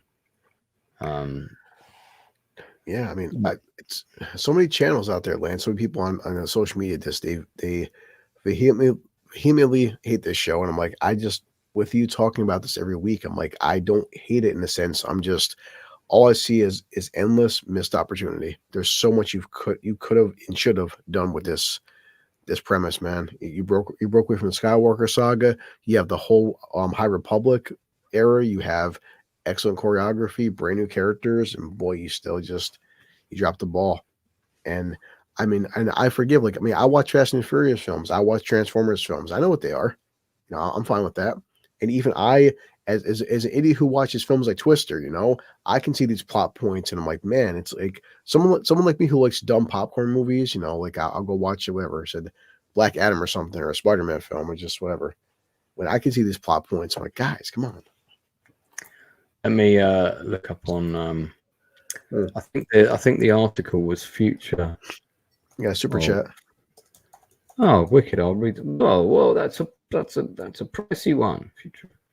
Dan Candy must have seen my post on Facebook the other day when I was saying I can't afford to buy my food this week. Future Doctor Who hangs. Yeah, by. Keith, which you said, Keith. I'm 100% with you, Keith. I've if Lance wasn't asking me to watch this with him, I have apathy. I'm not even mad anymore. I just don't care. I'm just disappointed. I'm not even angry. I get how some people are pissed off. I'm not even mad anymore. I'm just let's go watch House of the Dragon. Yeah, I can't. Sorry, I can't find this thing. Anyway, okay. Hey, so hey Dan, happy birthday! Thanks, man. That's a big chunk of change there. So Yeah, it's actually my birthday now. So Cheers. the funny story is that I celebrated my birthday on the wrong day for many moons. It's because I celebrated it on the day that I was adopted, right? When I was a kid, I celebrated it on the day that I was born, okay, which is back in January. And the problem with that is January is too close.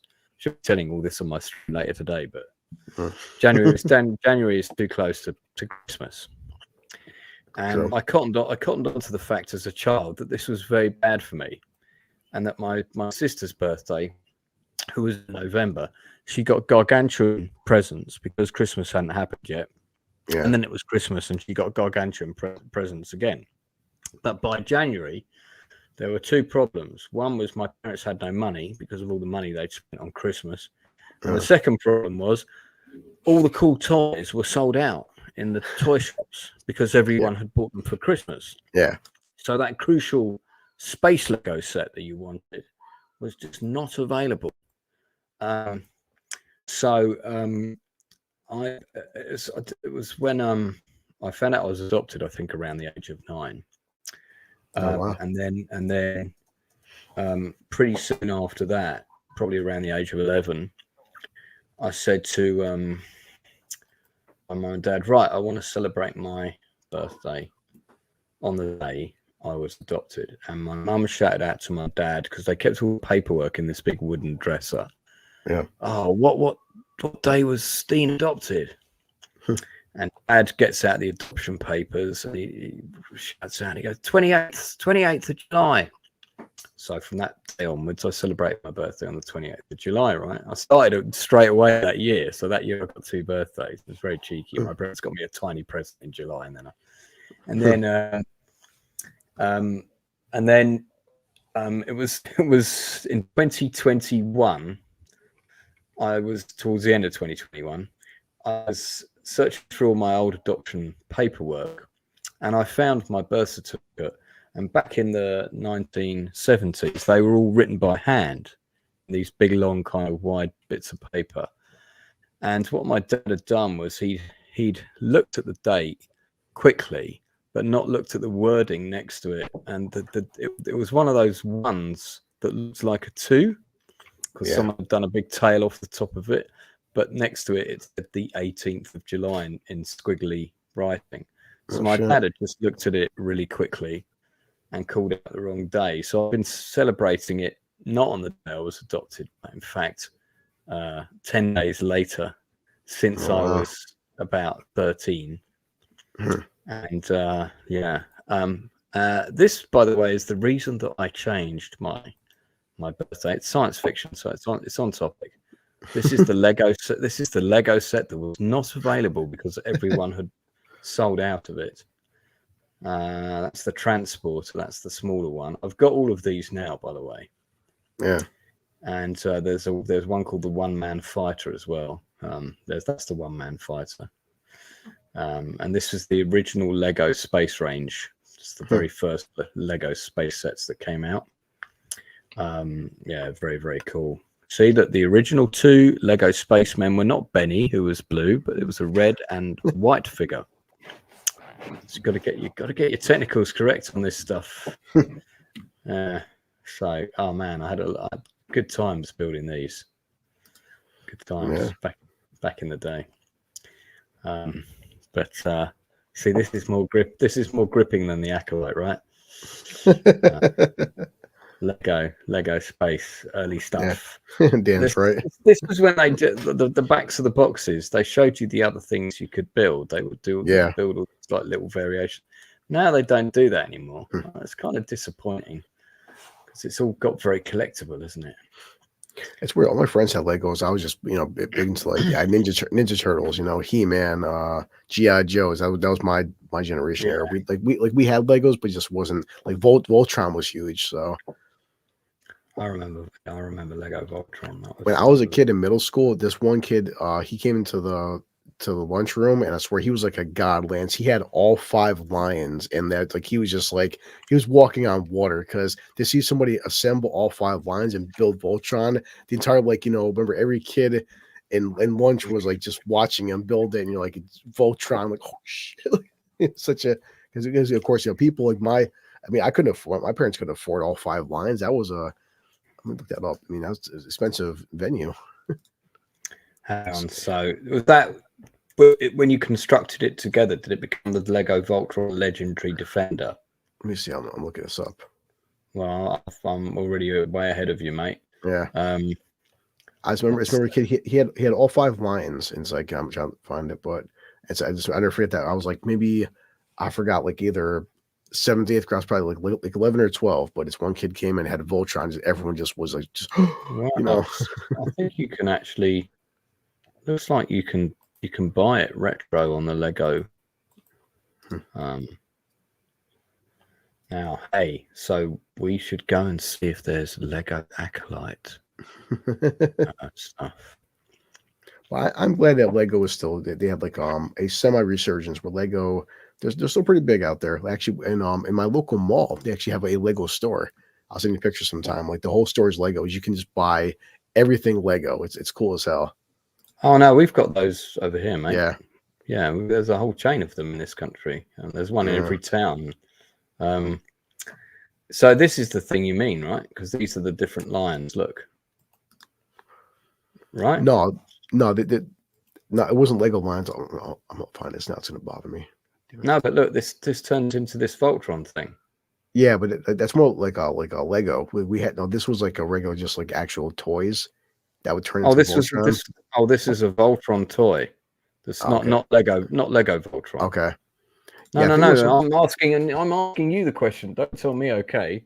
Oh. You said this kid comes in and he's got the whole range of Voltron. Are you talking Lego Voltron or is it a toy? No, it was like he had remember he had 5 lines and he would manipulate it where he built all 5 lines into Voltron. So he had five separate toys. I'm trying to find it right now on mine where it's like, yeah, because so like it was the actual Voltron, but like with 5 separate pieces that would turn into it. I'm like, and I can't imagine how much money that would have cost back in the 90s. Okay, Voltron toys are they're quite expensive. There was right. Okay, I remember this one. So, who remembers the 23-inch Mattel Voltron toys? Because this guy does a video on it. Shout out to Pixel Dan. Sharon's going to be dropping in on here. Look at this. That's a big Voltron. Oh my God. Thing. Yeah, that's pretty cool, isn't it? Yeah. What's this classic Voltron? There could be something because I was 12, so I can't remember the exact details. But there was a series of robot toys that came out like this, and I think it was around 1981. I want to say it was like this. There was 3 of them, and I always wanted them, but I can't remember what company made them. What's this? This might be it because I found this rare. I think this was probably it, but it's like how they had 5 bots right there. That would turn into that. Yeah, that's what I just showed you. Yeah. Okay. Although it's a Lego version of it, but yeah. Can you make that larger? Can you make that bigger? No, that's unfortunately all I got here. Oh. Yeah, unfortunately, yeah. Put the link in the chat. Yeah, sure. Dan, thanks again for that $50, man. And you've no idea how financially broke I am right now. I'm proper. I was happy with the recent Netflix Voltron show. I liked it. I was a fan of it. So let's go on the Star Wars Lego site and see if there's. Oh boy! I want to see what Star Wars Lego there is coming up because I do like my Lego Star Wars. Well, Dan, for me, that was kind of like, we had my era, American cartoons. We had Voltron, Tranzor Z, all those. But Voltron was almost anime for us back then. That's all right, Dan. I didn't get into Voltron either. Don't feel bad. Don't feel bad. I mean, it's I was born in '81, so this stuff was, growing up with this. Let's have Speed Racer. Yeah. Okay, let's have a look at what we've got coming up here. So we've got the Dark Falcon. Why do we need a Dark Falcon? Captain Rex and his Y-wing microfighter. Paz Vizsla Moff Gideon battle. What's that? Ambush at Mandalore. Ahsoka Tano's jewel. Oh yeah, that's right. They've got Ahsoka stuff. Oh, look at this Sarlacc bit. I haven't seen this before, and it's the new one. It's got the new digitized, annoying Audrey 2 thing. It was much better when it was just like a big vagina with tentacles. Yeah, it was more creepy. It was kind of more ominous. You didn't really know what. I know. The rest of it. Freaking Lucas did that stupid remember the special editions? Oh my god, all the CG. It's just This is so. What you get? You get Boba Fett. You get Lando with his. You need more guys. You need more guys to call into the Sarlacc and shit, don't you? Those guards and whatnot. I'm guessing they must be available, surely. Yeah, because this guy's not even in this scene. He's the co-pilot of the. You're right. What the hell? Yeah, what's he doing there? I don't know. This look at this, right? This has got a Jar Jar Binks with a double-ended lightsaber, as if Darth Jar Jar. Me no know which way to point. Like Darth Jar Jar. There's a white Vader. Who's this? A white Vader. What the fuck? Hang on, this looks like the guy from what's that John Goodman psychedelic druggy film in the desert? Oh God. Is it Jeff Bridges and John Goodman? Somebody in chat will know the film I'm talking about. It's all like psychedelic and kind of very over the top. This looks like John Goodman's character from that movie. I mean, this doesn't look like a Star Wars guy. Do you mean Big Lebowski? Big Lebowski, that's exactly the one. Yeah. This guy looks like he's from the Big Lebowski. Sure. I like the way it opens up with all the rooms. That's kind of cool. But Black Falcon. Oh, look, there's a video. Oh, okay. Spins around. Pretty good. Let's see what else. My mate James Booth, the guy who directed the Predator Dark Ages film, he's buying Lego sets all the time, man. Yeah. Look at this. It's a Star Wars event calendar. 2024 out already, and it's not even August yet. It's quite frightening. This is that thing where they do all these special, there's like a little set for every day. It's kind of cool. Yeah. Little spaceship. Well, everyone knows the whole thing was like, Lucas made so much money off the movies. Like, no, Lucas made $5 billion off the goddamn merchandise. Yeah, because he kept those rights for himself. Oh yeah. Even like the prequels and 4, 5, and 6, he didn't make. I mean, he made some money, but come on, it's like it's like that's why the joke with Spaceballs with Mel Brooks, merchandising. Yeah, where the real money of the movie is made. This is the set I always wanted. I always wanted to get this because it comes. It's one of. Yeah, it's like $350, man. So I can't spend money on Lego. They're actually making they're finally making a Spaceballs too. Oh my god, man! Oh, they are. Yeah, it was commissioned. But he's not been. Mel Brooks has not been very well lately. So he's. I think wasn't it like Josh Producing Josh Gad's going to direct it, and I'll look it up right now. Hold over here. Okay, well that could work. Oh, look at Hammerhead. This is so cool. You get all these figures. I love the look of this thing. Oh, so it's Amazon. Okay. So yeah, of course. No, Josh Gad is starring Mel Brooks. Mel Brooks is going to be producing. Okay. That's all we know so far. What's we got here? Oh, I mean, it's like, Bill Paxton's still around, so is Rick Moranis, but who knows if they'll come back to it though. Oh, I have seen the Jaws Lego set. Another thing that annoys me with the BBC is they hate Doctor Who and couldn't wait to get rid of the late 80s, and all of a sudden they're praising it to the high heavens, double standards. Yeah, I know. Well, BBC wasn't was making the high quality shows that they are today. The original Razor was like, this is like 520 quid. This is ridiculous money, man. They used to be able to buy a car for that. It's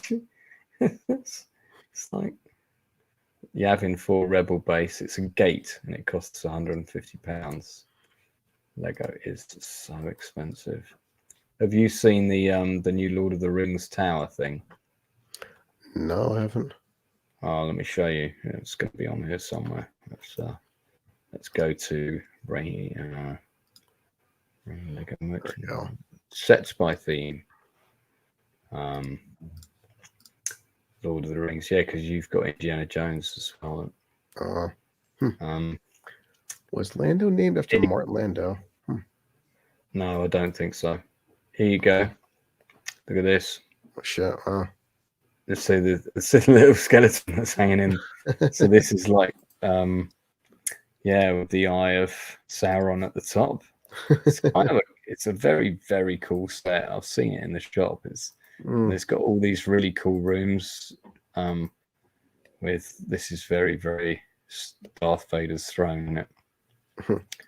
But yeah, it's good, man. It's pretty cool. But £400. You know, and then seen the Rivendell one. Oh wow! Limited edition Rivendell set. Of course, you'll pay for it. Well, I won't be, but I've seen these people that have done these. They've made also like Lord of the Rings castles, like super castles. You know. I love stuff, but when guys really are paying paying $400 or $500, like I got bills, man. Like over here. Baseball. What is it that you do here? Here it goes. Merchandising. Merchandising? Yeah. What's that? Merchandising. Come, I'll show you. Open up this. Yeah, remember?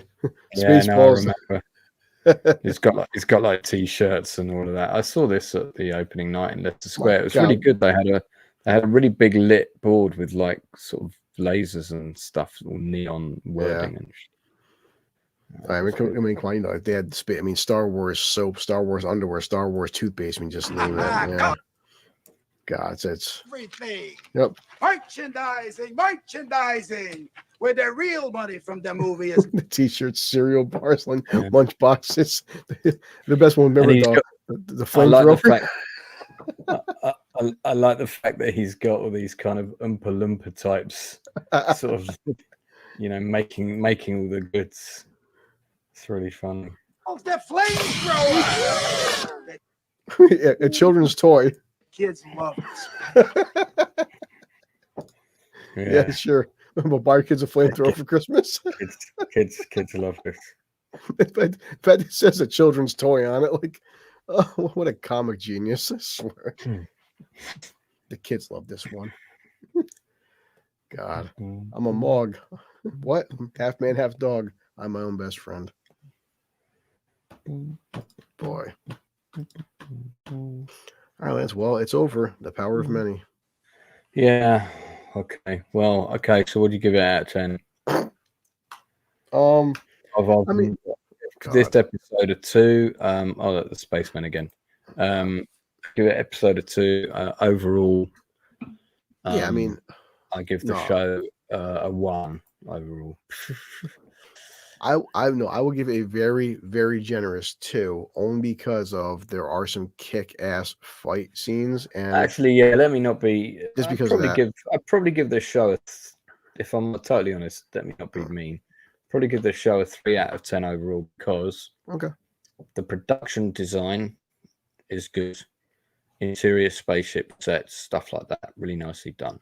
Yeah, like I said, for me, there's some decent fights here and there, but that's kind of neither here nor there where the show's concerned.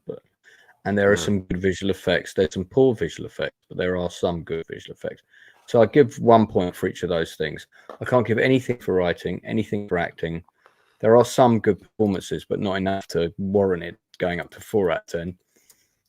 It's just bollocks, really. That's yeah. No, that's why. So yeah, I mean, that's why. I mean, I'm going with it too, just because of yes, there are some great visuals, but the fight scenes. That's why I'm giving it 2 because the fight scenes. I do love some kick-ass fight choreography, and the fight scenes. It's not a hard bar to set because so far since my God, between Rey and Kylo Ren to Ahsoka to like it's just been even Obi-Wan, and considering you had Ewan McGregor and Hayden Christensen, those fight scenes are embarrassing. These are the best fight scenes since Disney took over.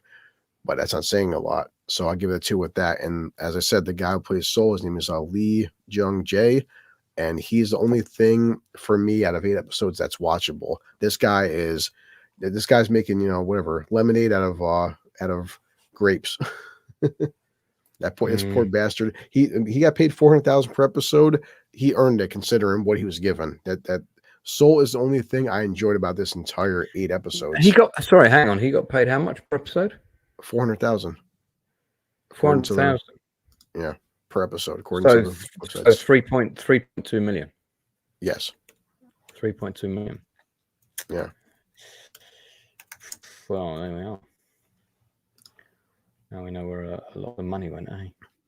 Yeah. But the thing is, he was the highest paid actor on the show. Remember, everyone else, like Carrie Ann Moss, getting paid like $10,000 an episode or something. Like the rest of everyone else is getting paid. Plus, all the red shirts are probably getting paid like $500 an episode. Well, how much was what's her name playing the twins getting? She must have been on a pretty decent salary. We put Star Wars. Yeah, let's see. Salaries. You would have thought so. Amanda Stenberg. Good old Forbes. Wow, here goes. Disney forced to reveal unequal pay on Star Wars The Acolyte. Well, in all fairness, I mean, whatever. Down. Well, it was unequal pay if one person was on $400,000 an episode. Yeah. They're complaining about the of course the male actors were getting paid more than the female actors. I'm trying to think actual numbers. God, why did we just show me stuff?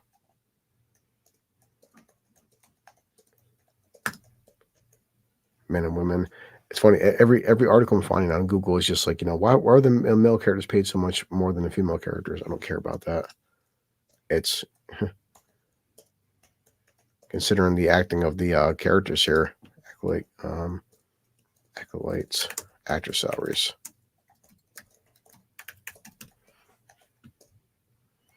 Well, it's nice that we've got 8 people still watching. Lee Anthony Davis had some questions, which I'll answer now. We'll go back a bit because he asked one a lot earlier that I said I'd answer later. So let me find that one.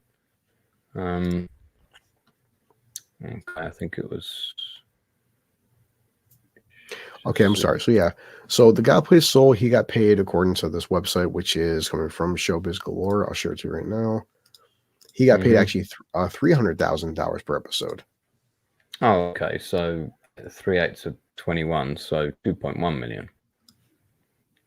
So 3/8 of 24. Sorry, my maths is early, late, depending on where you are. So 2.4 million. Yeah. So the bad guy, the $4 million for making that. Yeah. The stranger dude, he got paid $60,000 per episode. Okay, Carrie Ann Moss. I mean the bad guy, the low rent emo bloke. Yep. So Carrie Ann Moss, she got paid $50,000 an episode. She's in 3, so that's $150K. The one who died, remember Daphne Keene, who played X-23, the little one that got killed. She got paid $40,000. Okay, so it's funny. Amanda Stenberg as May, but she's May and Osha. But either way, she got paid $45,000 per episode. Okay. So, may I ask the panel how you would have approached the project like The Acolyte in your own image? I'm not sure about in your own image. I can tell you exactly if someone had said to me, "This is our concept." How would you approach this? I would say, okay, well, first of all, these 2 characters are not going to meet until, let's say, episode 6. So I would start an episode showing one of them's life, and that episode would finish with the second version of her waking up and having a nightmare, and you're somewhere completely different. So you know that this person has two realities. You're not sure if you're seeing one or two people. And then I would have the second episode would have been all focused on the second character, be that Osha or May or whoever. Yeah, so I'm going through these questions, Dan, don't worry. Yeah. And then let's say one episode on Osha, one episode on May, showing what they're doing in their respective places. And then also we have episode 3 would be very much focused on the Jedi Commando team, a lot that all get killed. So we feel something for them when they die. They're not just red shirts. And then they would probably get killed in episode 4. You know, and then I would leave all of the flashback stuff. Like you'd see some of it in their nightmares. They'd both be having nightmares about it, but it would be glimpses. It would be like a nightmare, glimpses, flashes. I would not do a flashback episode until probably episode 7, which would then lead into the final conflict. But I mean, in my own image, listen, man, I would just scrap the whole thing and write something decent, because this is just bollocks. Yeah. So let me scroll through for other questions. Well, Chris, I mean, the biggest problem to lead Anthony is that, as other people have said, the biggest issue I have is that when George Lucas made the Jedi and throughout all of Star Wars lore, this show is so focused on making the Jedi out to be the bad guys. And I don't understand why. It's like, if you want to make the Acolyte a real threat, if you want to like have the rise of Darth Plagueis and how this ties into Palpatine, I can buy that. But like, man, they are so hell-bent on making Soul and the Jedi and these space witches the victims, and they're not the victims. It's like this whole thing is about, you know, them using the power of many, and that's the biggest issue I have is, you know.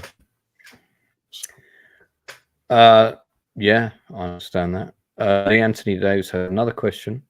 May I ask the panel, what are your genres? For example, are you collectors, science fiction reviewers, if you don't mind me asking? So, I work in industry as a writer. I've directed 15 plays, including the one about the post office scandal, which you might have heard of.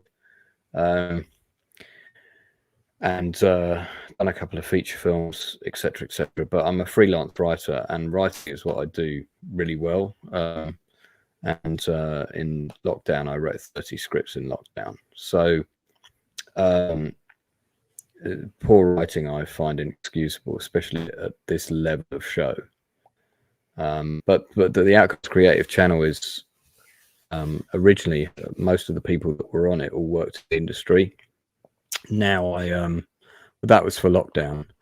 So now what I do is I interview people in the industry. So if you go onto the channel, you go to the industry interviews, you will see a whole load of industry interviews that we have done, including one that was on earlier today with Charlie Band, who directed and produced 427 films, including these ones.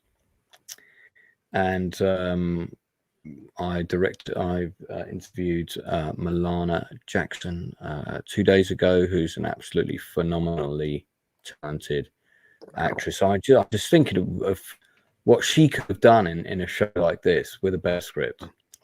An actress of her caliber in a show like this, I mean, would have been incredible to see what she could have done. But as I say, with better dialogue, I think even the best actors would have struggled to get much out of this nonsense. But yeah, so she was on the channel a couple of days ago, and her interview was number 66. Charlie Band's interview was number 67. So, and then I've got Nikki Marshall coming on next week, who is number 68. I've got director Neil Jordan, who did Dog Soldiers. He's coming on the week after. Nice. So yeah, so I hope that answers your question. And also, Blue, do you want to answer that yourself as well? So, I have this ability to ingest large amounts of alcohol and not die. it's a superpower. I just got it, but that's my expertise.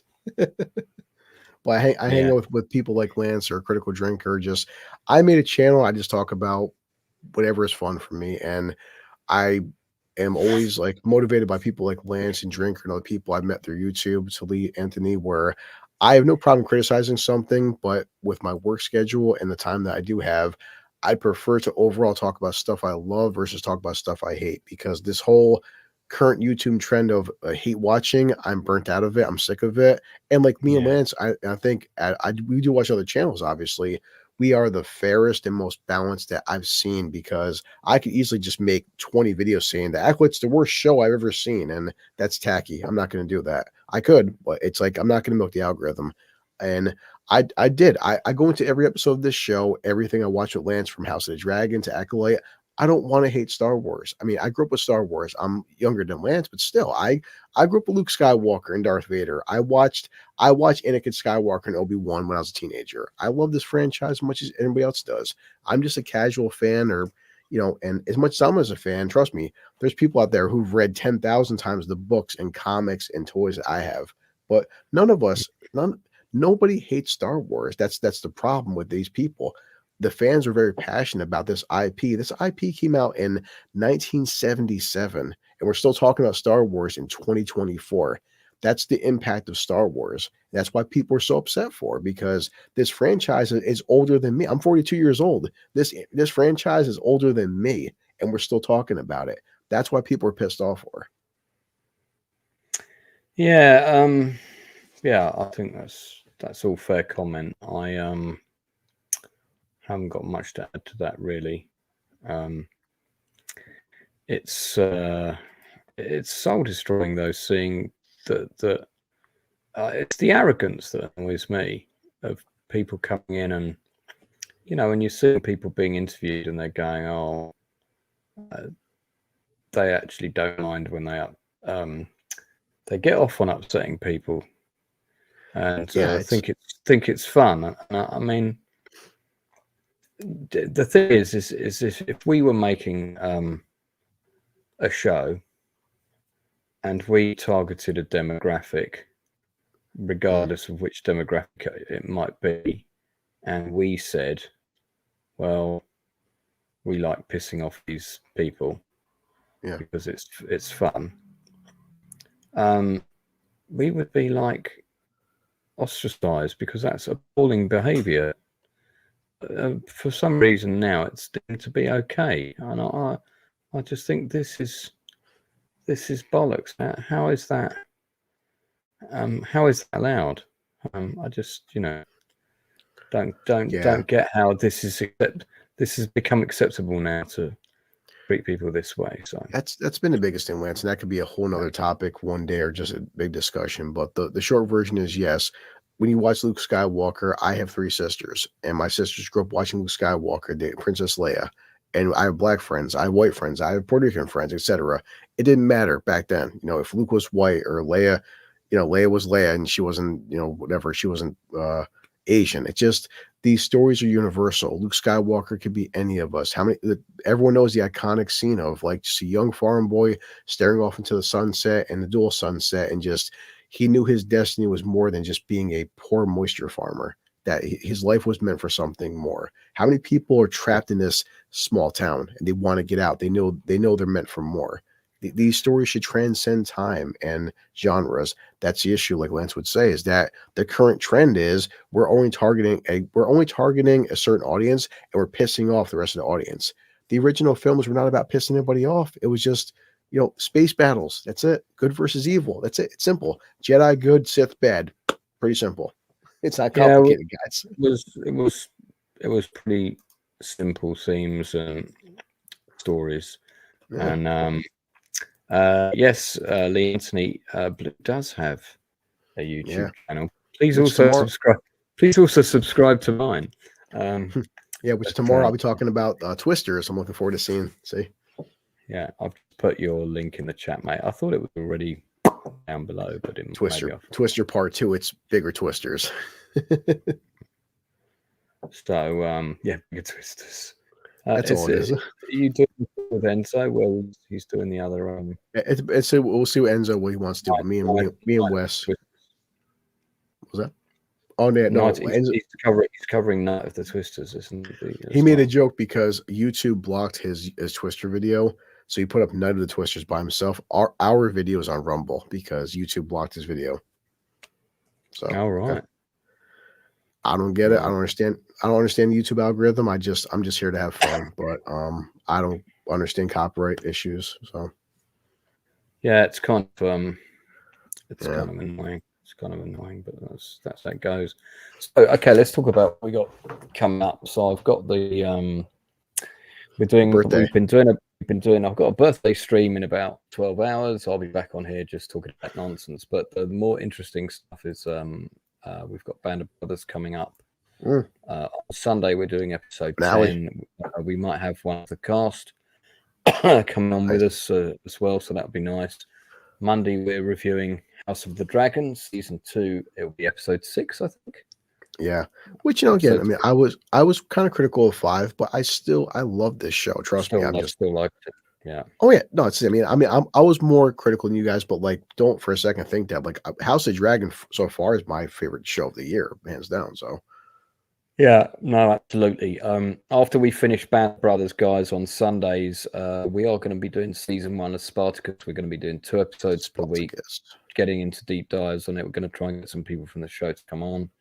And I really do love that show. That's another show with really good writing, really good narrative arcs. And it's also the writing style. It's got like this sort of historical vibe to it. Yeah. Almost like they're talking in an ancient tongue. And again, that's another skill set which a good writer can handle. Yeah. So we're going to be getting into that when we've done season 1 of Spartacus. We're then going to do season 1 of The Shield, which is my favorite cop show of all time. So that's a legendary show. It's going to be good. It's going to be good. There's so many people that I'm amazed that there's still so many people that haven't seen that show yet. Oh, and on Sunday, guys.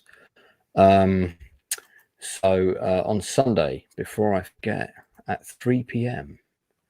Dun dun dun dun dun dun dun. Let me. I've got a poster. Hold on. Let me get my. Yeah. So, 2 years ago, this July was when I did my first industry interview, number 1, with actor Jason Flemyng. The Critical Drinker was my guest co-host.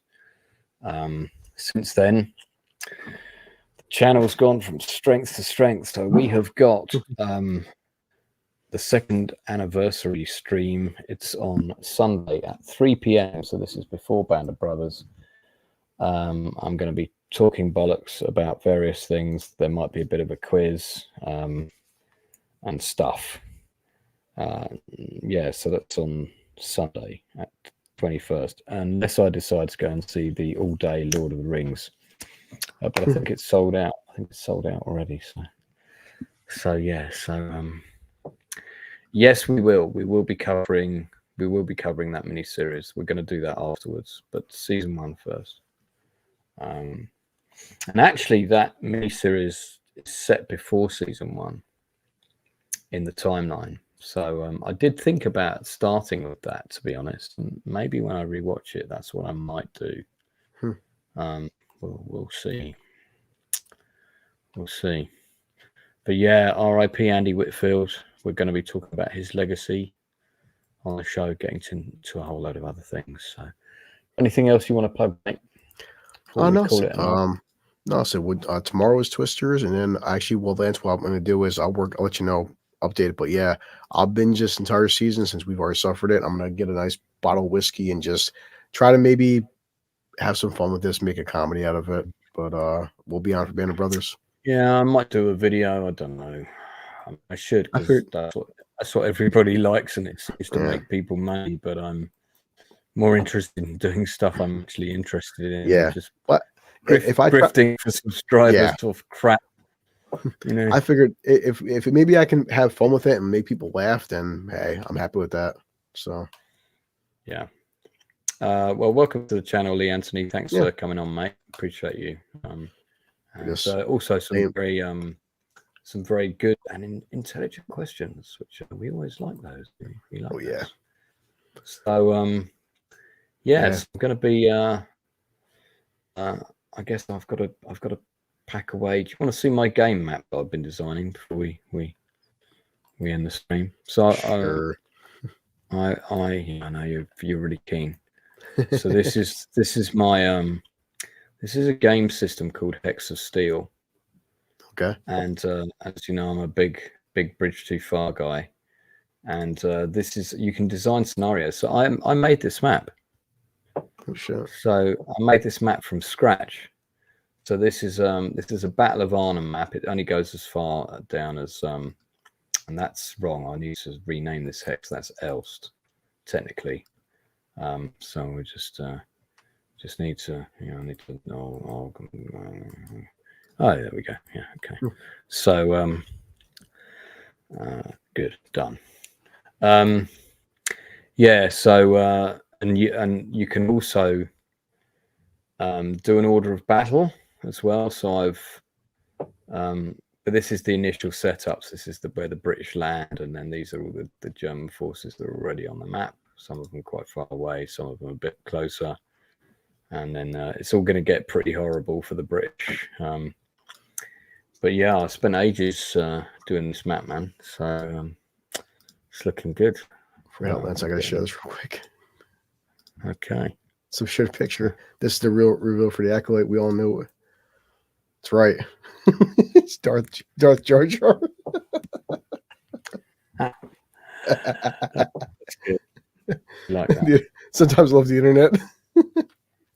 Everyone's like, we knew it. It was him. Thanks for the sub, Lee. Appreciate it. Thank you so much. No, seriously, we appreciate it. That's good. So I might be on 5,316 now. Hey, so I would say everyone dumb enough to sub to me. I'm appreciative. All right, okay, that's it from us. We're gonna disappear. Yeah, I'm going to karaoke. Thanks to everyone for tuning in. Yeah, Chris is off to karaoke. In the meantime, watch something that's a lot more interesting than the Acolyte. Maybe something like I don't know, something like this.